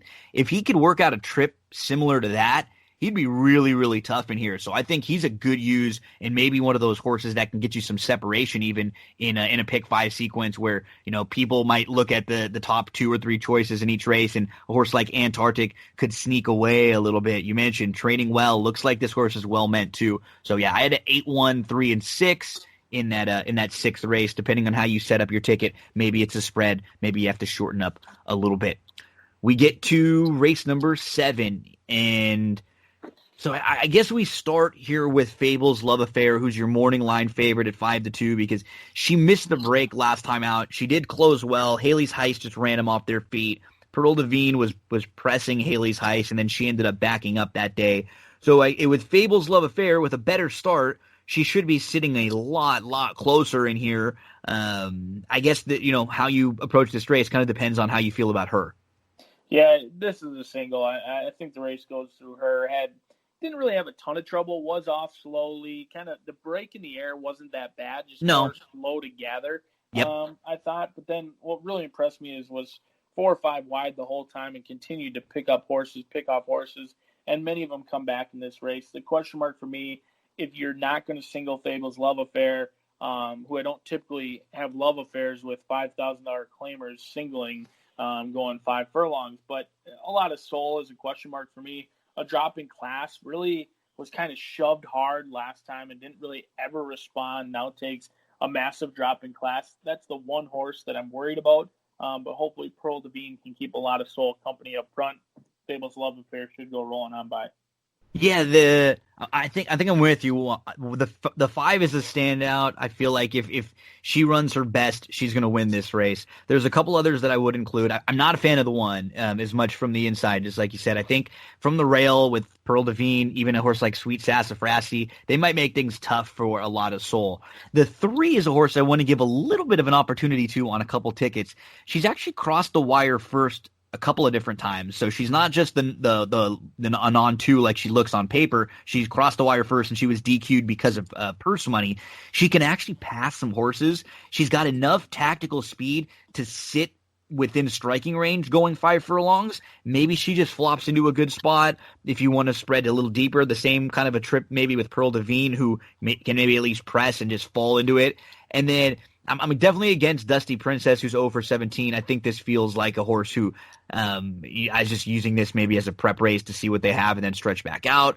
I would be okay on deeper tickets throwing in even the 7 and the 8, who, the 8's coming out of better races. The 7 second off has some decent races at Fairgrounds to call back on. So, yeah, to me, it's definitely starting with the 5, Fable's Love Affair. I would use 3 on most of my tickets too, just as a price, but no getting around the chalk. I think in here she's a horse that's tough to use. And then I didn't know what to do with the Los Al horse. I'm not quite sure. I mean, she wouldn't be a shock, but I'm just worried about the other speed in here, as you mentioned. She could be surrounded. Yeah, and I'm 95% sure. Don't quote me on this, but you'd have to take a look at it. I think Sweet Sassafras was entered before, and I think it may have been a vet scratch. You might want to take a look at that. Good info. I usually, if there's a vet scratch previously, I pitch the horse. And you never know. As bettors, we never know did the horse have a temperature? Did the horse have a cough? Was it something major or not? More often than not, it's not anything major. But for me, I take a stand against. If I saw a vet scratch, I'm out the next race. If they beat me, so be it. But, 90% of the time they don't come back and win after being a vet scratch previously. Maybe Xylena's Art, the 8-horse, Ed Kierluk. When he gets bet heavily, pay attention, because when the money's come, they've run. He owns and trains that horse. And Cal Carter doesn't have many starts, but when he has come to Canterbury, he gets him on the lead and plays Catch Me If You Can. So we're 4 for 4 heading into race number 8 on Thursday, July the 9th at Canterbury, and we're trying to close out this pick 5. How many horses do you need? Who do you need to try to close this thing out, Brian? I think Hotfoot and Samurai Mike are standouts on paper. You could probably just use those two if you're looking to potentially catch a price and go a little bit deeper. Maybe not even that much of a price. You've got Saved by Zero, who gets back to the turf, but you've got the question mark of going from the Diodoro barn to the Randy Pfeiffer barn, but does run back in 3 weeks. Royal Privacy came back and won again easily, and Saved by Zero is awfully quick in here. I didn't really know what to make of Jess Blaze, Ron Stolich. He's won races in California for many, many, many years. Clinton Stewart wins races on the turf. That's another horse you could throw in, but I do think the race goes through both the 3 and the 5. Yeah, I think the only one you didn't mention who's a little bit of just a wild card to me, I wish he was drawn more towards the outside than the rail. That'd be Great Blake, who's won twice on the turf, and you're getting a big cutback. And if he's able to kind of just show some speed, take back, and sit from the rail, he could be in a good spot. Sometimes you get that shuffle. So he's a horse that I just have some questions about, and I'll probably end up throwing in a few spots. But Hotfoot, it's tough to look at this race and not want to use Hotfoot, because Saved by Zero is quick. You're going to get some speed from the outside with Power Cry. Samurai Mike is going to keep them both honest, and Great Blake will probably be right there from the rail too. So you look at that, and it should set up nicely for both Just Blaze and Hotfoot. And why wouldn't you lean towards Hotfoot, who's got more recency, who's in good form right now over this track? So he's tough, I think, to exclude completely. So, take your stands again in the sequence in 1 or 2 of the races earlier where you can find some prices. Don't be afraid to chuck a horse that's a short price or chuck a chalk. You hit a great point. One of my biggest pieces of advice to everybody was always handicap without the morning line, because then you'll get a better idea in your head of what you think a horse should be. And then if the morning line is right and you see the horse open up, then hey, that's fine. Go attack those prices that you like a little bit, and you'll make the lines in your head. You'll get the value lines, but don't just blindly look at a morning line and think that's where the horse is going to end up all the time. Absolutely. I mean, if it were up to me, like I said, I'd do away with the morning lines completely and let the better speak, because we've seen more often than not these days, especially, that the money talks more volumes than the morning line. But I will say, if you're debating on a single, go with that higher morning line. Don't be afraid to take a stand on a 10-1, a 15-1 versus following the 2-1, because, if you've got a strong opinion, you won't be kicking yourself if the 2-1 beats your 15-1, but you'll really be kicking yourself when you single a 2-1 and the 15-1 that you kind of like but weren't sure about wins. Always lean towards the price, and especially when you're someone who's playing a lot. Even if you're not playing a ton of money, but if you're a daily player, if you're playing at least a few times a week, give yourself the opportunity for big scores. We've seen the big scores come already at Canterbury, and I'll recommend one thing, Brian. We've been covering the races here. If you have a few bucks every day of your bankroll that you can just carve out to even put in a $20, $30, $40, $50, $100, whatever your bankroll is, take a little bit of that, send it over to Canterbury, now running Monday through Thursday. Focus in on that late pick 5 if you don't want to go through the entire card, or you're the type of player who can only pick a sequence. It's worth playing every single day. It's become one of those wagers that I'm always going to be looking at now as a bettor. I love it. It's really fan friendly, and it got me excited, even though I was way off, and some of the results on the horses that won those big payouts last week, I didn't necessarily have all of them, but it gets you excited as a player, because you think and you go, wow, you know what? I've had days like that where I'm on, and I could have a day where I hit here for 50, 60, 80,000, and it's still a track that is gaining the momentum. You're not getting all of the big tickets, big pools, big syndicates in. You still feel like you got a shot in there. Yeah, absolutely. And we did hammer home how last week the average pick 5 was over 50 grand. You had 23 on Monday, 85, and then 98. But the fact of the matter is the day-to-day pick 5s for the everyday players, like the 401 that you mentioned, earlier, like the little overlays on every pick 5 ticket. Yeah, on Monday alone, you had 1 5-1, and then you had 4 straight favorites: a 5-2, 2-1, 9-5, and even a 2-5. I think the parlay ended up paying about 149, 150-ish, and the pick 5 paid 420. It was really a gift to the pick 5 players. Brian, give us your plugs one more time again for the folks that were only listening to this Thursday and they didn't check out Wednesday. Where can we find you on social media if we want to follow along, if we want to talk some Canterbury, we want to talk some races with you? Absolutely. We race Monday through Thursday, 4:30. My selections will be on CanterburyPark.com. I'll also post a video featuring the pick 5 every day, how I'm going to play it, some different angles for the pick 5s specifically that day. You can find that on Twitter at Mr. B_CBY analyst. I think last time you were aboard with us, you had a winning pick 5 that paid around $500 or so, something like that. So no pressure on you. You got to come back and hit another one out of the park, Brian. Thank you so much, buddy. I've really enjoyed talking to you the last couple of weeks, becoming very good friends with you now, and I appreciate you always kind of keeping me abreast of everything going on over there at Canterbury if there's something happening, and hopefully we can continue talking with you every other week or something like that as the races keep going there. Thanks again, Gino. Hopefully your Dodgers take it easy on my team. Yes, sir. Yeah, we'll have to talk some baseball, too, once that gets started. Brian, you have a great one, and we'll be watching you at Canterbury all week long. Have a good one. Brian Arrigoni there, folks. Don't go anywhere. Plenty more racing ahead on That's What G Said.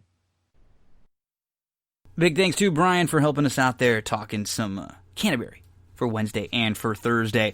Let's get you into the Thursday stable duel lineups. Let's talk for Keeneland first on Thursday. A couple different combinations of horses I would use. I would look to the 12 King Uhtred, who's damn won a couple times on the turf sprinting, and the Lone Sib won on the turf. So I think it's a good fit for him. The outside draw, I don't love, but he has enough speed. I think if he breaks well, he should be able to sit a nice trip from out there. The 9, Gypsy King, if you want to spend up, that would be the one to do so, 7,000. King Uhtred only costs you 1,000 on Stable Duel. The 2, United and Resolute, the Dam won twice, both times on the turf. The Lone Sib won at 2. Look at that June 14th work. It jumps off the page. The 2 will only cost you $5,000 to use. And remember, we want to be around $5,000 or so to use. And then the 4, Rustler would be the other one I looked at $3,000. In race number 2, I'm going to spend up a little bit on Jeweled Princess because I think it would just be the 3, the 7, and the 11 as logical ones in here. So I'm going to build around Jeweled Princess on the drop-in class at 8,500 as a key for me in some lineups here. One of the races I'll spend up on. Third race, I'm looking to the 7 Coltonator, who will only cost you $500 off your salary cap. The 8 Hop Cat, if you want to spend up, that's probably the one to catch at $7,000. And Riverboat Gambler, who gets back to dirt. And just check out the last time this one was on the dirt. It was behind Volatile that day. So it would be 7 at $500, the 8 at $7,000, and the 6 at $7,500. In race number 4, I think it's the 9 Gmo Rain, who has some speed, who has the opportunity to sit very, very close, maybe right behind Embellisher. So the 9 will be using at only $750. The 12 Tiz McNamara, who's only $750, should come running and pick some pieces up. And then the 4 Urbanite at $5,000, which would be right about on par with what you need. In race number 5, I'm looking to the 3 Ivietsu as my top play in here. Only $3,000.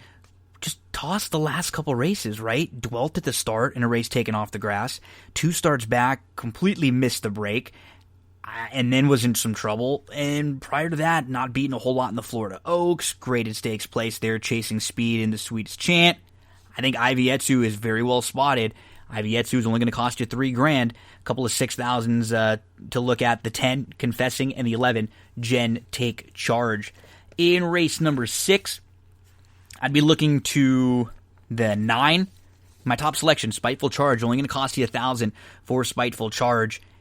She got bumped by her inside rival at the start, And she ended up sixth, about 3-4 lengths off the pace. She was sitting 3 wide. She angled out 5 wide at the top of the lane, got bumped around a little bit. That was the first start since September. Now you're going to go second off the bench. You're going to cut back from a mile to 7 furlongs.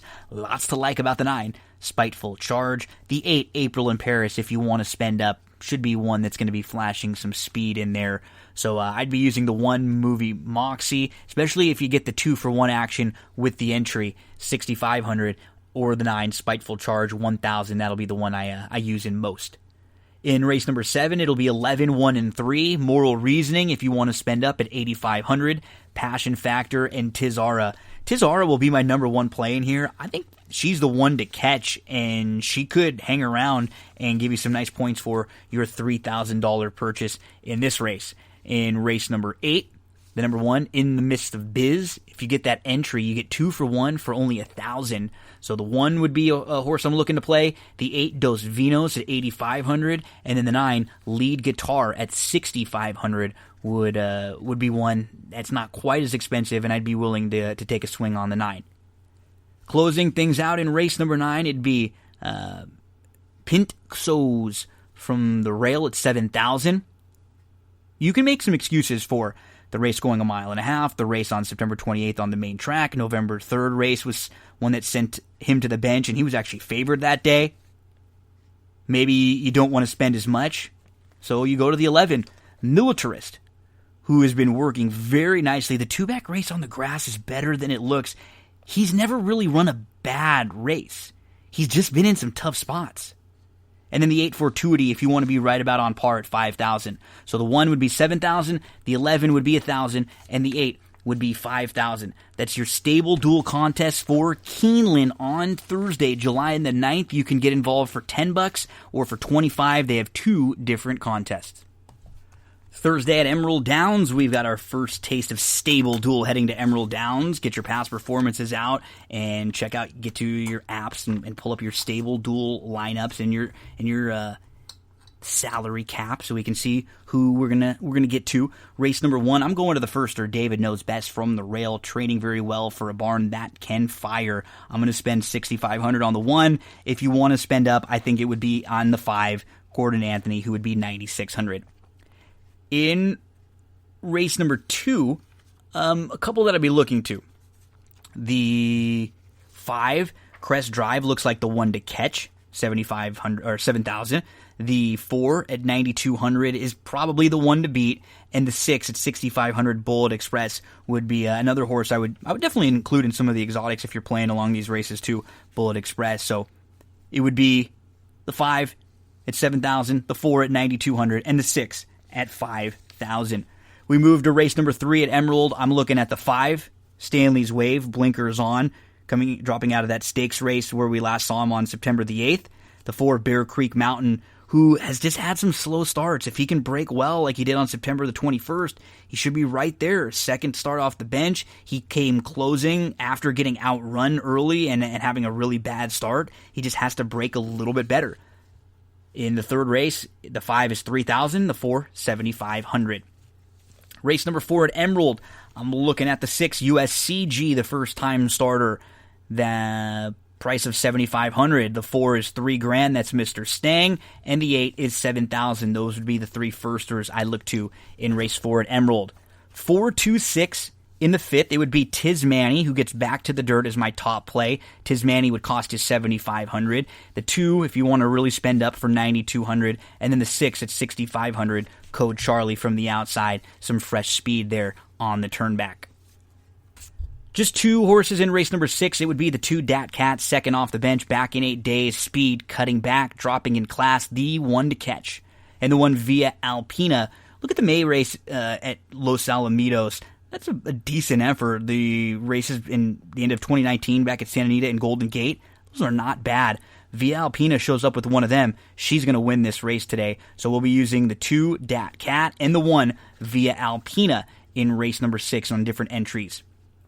In race number 7, the 3, Miss Boisterous, is a $5,000 play. The 9 would probably be my top selection in here, though, Athleisure, who was bumped at the start on both sides. Never really had a shot.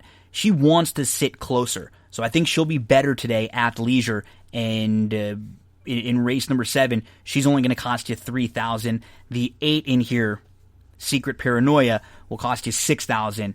So maybe we can get away with not overspending in race number 7. We get to the 8th race. I'd be looking to either go to the 6 horse for $6,000. That's Freestone, who's my top selection, who had trouble in both, and he was super impressive, winning and beating a next out winner. And then Norsky, the number 5, will also be using in some entries. So 6 and 5 there. The 6 is $6,000, the 5, $7,500. Race number 9 at Emerald, the 3, Sunshine Emily, has a shot to steal this race on the front end. Not a ton of other pace. The 5, Perfect Blossom, should be able to sit a nice trip not too far off. And the 6, Fiery Cause, I'm kind of treating as a wild card on the turn back and returning to the dirt. 3, 5, and 6. 3 is $8,000 if you want to spend up. The 5 is $3,000, sit in the trip. And the 6, $3,000, Fiery Cause. The 10th and final, I think you can use 4 different. If you don't have a whole lot of money left to spend, go to the 6 horse there. That would be Stanley Ryder. If you do have money left over, it's the 4, I Work for Carrots, who's $9,400. The 9, if you're just about on par, that would be the 9, Mensch, who's $5,000. And then the 1, $7,500, Go Boldly on the drop-in class. It would be 6, 4, 1, and 9 there in race number 10 at Emerald. Remember, $5 entries if you have any questions with those Thursday Stable Duel lineups for Emerald Downs, for Keeneland, any of the Stable Duel lineups, just let me know. I'd love to help you out. Let's close this thing out and talk a little bit of wrestling. So the Wednesday night wars between NXT and All Elite Wrestling, they're heating up a little bit. Both shows had a 2-week, 2-part big show. So for All Elite Wrestling, it was Fyter Fest. We saw night 1. We're going to see night 2 this week. And for NXT, it was the Great American Bash. We saw night 1. Now we're going to see night 2. And don't forget, folks, if you like candles, if you're looking for a nice gift for someone, check out sarahcandles.com. Use that promo code GINO for 10% off your purchase. Night 1 of Great American Bash for NXT. So we got a little shout out to Dusty Rhodes. Moro mentioned him for inventing the Great American Bash theme. And we get right into the number 1 contender elimination match for the women. Tegan Nox, Dakota Kai, Mia Yim, and Candice LeRae. So Mia Yim eliminates Candice. She's the first one out, and it sets up a feud with them. They're going to be having a street fight next week. Dakota Kai eliminates Mia Yim next, and so it's down to Tegan and Dakota. Tegan with a nice-looking, shining wizard. To finish things off, she eliminates Dakota Kai. She is the number 1 contender. The comeback story for Tegan Nox, I don't know if it's quite her time, but maybe she'll have to fail once or twice before she's finally given the opportunity. Someone who's suffered through injuries, comebacks, rehabs. Always nice to see her getting an opportunity. Backstage, we saw Damian Priest cut a promo on Cameron Grimes. And then we get the Timothy Thatcher versus Oney Lorcan. Thatcher is on the rise. You can tell they like him. This was exactly what you would expect from these two. Hard-hitting, back and forth, lots of strikes. Timothy Thatcher gets the win via submission. We saw a spooky Karrion Kross video where he calls out certain entitled individuals. And then Scarlett was talking about suffering. I love everything they're doing with Karrion Kross. Rhea Ripley versus Aaliyah and Robert Stone. This was a 2-on-1 handicap match. We got Robbie E., Robert Stone, out there bobbing and weaving like he was ready for the boxing match. And it was more goofy and fun. And Rhea Ripley puts them both in a submission. They both tap out. We need to get Rhea back into something more serious, though. They had the opportunity. It looked like it was going to be Rhea or Io, and they went with Io Shirai instead. And there's nothing against Io, but it seemed like they had built Rhea up to be the face of the brand, and they just went in a different direction. There were a couple of really good video packages on this show. One of them was the Roderick Strong facing Dexter Lumis build-up. And we saw the video package, and then we get right into the strap match, Roderick Strong versus Dexter Lumis. Lumis is just creepy. He's awesome. He's really getting this gimmick down. He ends up winning via submission. I like this match. I like the back and forth. And then we got a good setup for next week's main event. where it's going to be Adam Cole versus Keith Lee. We get the interview with Keith Lee. He talks about Adam Cole's reign, and I like this quite a bit. Makes the match feel really big. Keith talked about his year, Survivor Series, Rumble, all the big moments. Backstage, we catch up with Johnny Gargano and Candice, and I like both of them. They're doing a great job with the hand they're dealt, but they're such good baby faces. I'd so much rather be rooting for them than against these guys and gal. This guy and gal. They get into it in the back. Candice gets into it with Mia Yim, and Swerve Scott shows up, and so there's a little bit of a pull apart in the back. We then got a promo that I liked. It was El Legado de Fantasma, so Santos Escobar, and he's talking about how the luchadors used to be looked up to, but fans were thinking it was all about just the flips and the spots and the masks. He and Joaquin Wilde and Raul Mendoza are going to re-educate us. And as they're talking, Drake Maverick shows up. He's wearing a neck brace. He's building off the feud between he and Phantasma, and he goes after them. They beat him down, and then we get Breezango out here to help, and this sets up what is going to be a 6-man tag. Escobar takes the Cruiserweight title. He gets out of there, so we're going to get a 6-man tag next week on night 2 of the Great American Bash with these 6 all involved. Grimes laughs backstage about Priest's challenge. Says he doesn't have time to worry about the past, and he calls himself the number 1 contender versus either Cole or Lee. We get a Mercedes Martinez hype video. I've seen her announced her in person. She's an awesome wrestler. Looking forward to seeing her back. She was in NXT a couple different times for some of the tournaments they've had, and yeah, she's great. I like the main event quite a bit. Sasha Banks versus Io Shirai. What I liked about it is it was just starting to pick up. Things were just starting to get really good. And then we got the interference and we got things to be a little schmozzy. So you could tell they liked this feud, they liked these two, and that they didn't give everything away. There's more to it. Io wins after some help from Asuka, and they save something for a future when they can have a pay-per-view match between the two. So next week on the Great American Bash, Mia Yim versus Candice LeRae in a street fight. 6-man tag, El Legado de Fantasma versus Drake Maverick and Fandango. Damian Priest versus Cameron Grimes. Adam Cole Bebe versus Keith Lee, and the debut of Mercedes Martinez. That's going to be on Wednesday. NXT. All Elite Wrestling had night 1 of their Fyter Fest last Wednesday. Before we talk about that, we just want to mention one more time, Stable Duel, StableDuel.com, fantasy horse racing.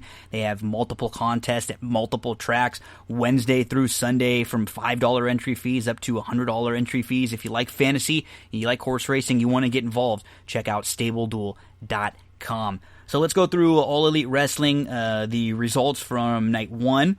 So we kick things off, Chris Jericho on commentary, which is always a ton of fun. And MJF and Wardlow kick things off. It's MJF and Wardlow versus Jurassic Express, Jungle Boy and Luchasaurus. This was the match of the night. Jungle Boy and MJF have such great chemistry. MJF is incredible. Luchasaurus is very underrated. He can go. He can move. And they're teasing a little dissension between MJF and Wardlow. MJF has still never been pinned or submitted. And the Jurassic Express wins here with a pinfall. Luchasaurus pins Wardlow. Fun tag. Up next, it was Hikaru Shida versus Penelope Ford. This was a good match from Ford. She continues to improve. She's been thrust into the spot that was looking like it was built for Britt Baker.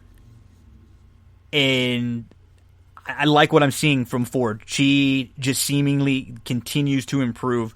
There were a couple near falls that I bought that I thought they were going to even give her an opportunity with the title, because it felt like Shida might have been a transitional champ. But no. Shida wins by pinfall, retains the AEW Women's Champ. Nice showing for Ford. Cody Rhodes versus Jake Hager for the AEW TNT Championship. They really play heavy on the MMA submissions with Hager. And I got the feeling that, I don't know if this was just something I see or the way they're promoting it, or maybe this is just what they do sometimes with baby faces where they don't think that people are going to assume they're heel. I got some heel stuff from Cody. Dustin getting involved, Arn getting involved a ton. The finish of this match was unique, was interesting. There was the ankle lock, and then Cody started reaching. He got a hand on the ropes, and then Jake's wife smacked him. He was back in the hold. The referee got distracted, and here came Dustin, and he nails Hager, and there's an inverted face lock. They block the crossroads. There's a huge rock bottom into an arm triangle, and then Cody shifts it. He ends up winning by pinfall while the submission is still locked in. And Hager thought he won. And then afterwards, he knocks out the referee. He's already been suspended for doing so, Hager. But I don't know, I'm getting maybe a little heel something with Cody. We got a Darby Allin video package. He's training by skateboarding. And then we get Orange Cassidy. He comes out and he sits next to Jericho, across from Jericho at the commentary table. And Jericho is just freaking out, going crazy. And Cassidy's doing nothing. This was hilarious. This was awesome. And it's Private Party versus Proud and Powerful, Ortiz and Santana. So Jericho's boys from the Inner Circle are out there. And so he's obviously leaning heavy in their direction. But Private Party win by pinfall. And Matt Hardy has been in their corner. He's sort of their mentor, trying to lead them to the promised land. Afterwards, Jericho throws water at Orange Cassidy. They get into it. There's a little bit of a brawl that everybody has to pull apart. We get an interview backstage. Tag team champs. They talk about the loving best friends, that they deserve a title shot, but the titles are not changing hands. And then we hear that the Jon Moxley-Brian Cage match has been moved back. I believe that Renee Young tested positive for coronavirus, the wife of Dean Ambrose, Jon Moxley. So they're taking every precaution necessary in AEW. Brian Cage and Taz come out, and they cut a promo about the match and why it gets delayed. And Taz even takes a shot at WWE. He says the concern for everyone's health and the employees are important, and that Moxley has tested negative twice. If he decided to come to work next week, he'd get tested because AEW doesn't run a sloppy shop. Shots fired at WWE. But he says Mox knows he's going to lose, and he asks the question, who better?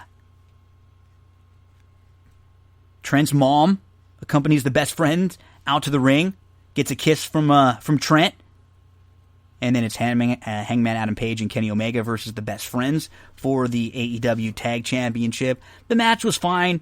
It's good. You just didn't ever feel like the best friends could win this match, right? It just never felt like that. Page and Omega get the win with the buckshot from Page. And then after the match, FTR comes to the ring with some beers. They celebrate with the champs. Page takes the beer. He starts drinking. But Kenny looks at the beer and he pours it out, and that gets FTR upset.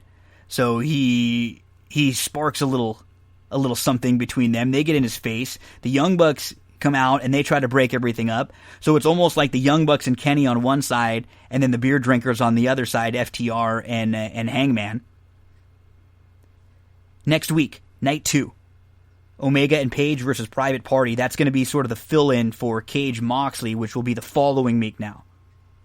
Young Bucks and FTR versus the Lucha Brothers and the Butcher and the Blade. Nyla Rose is going to be back in action.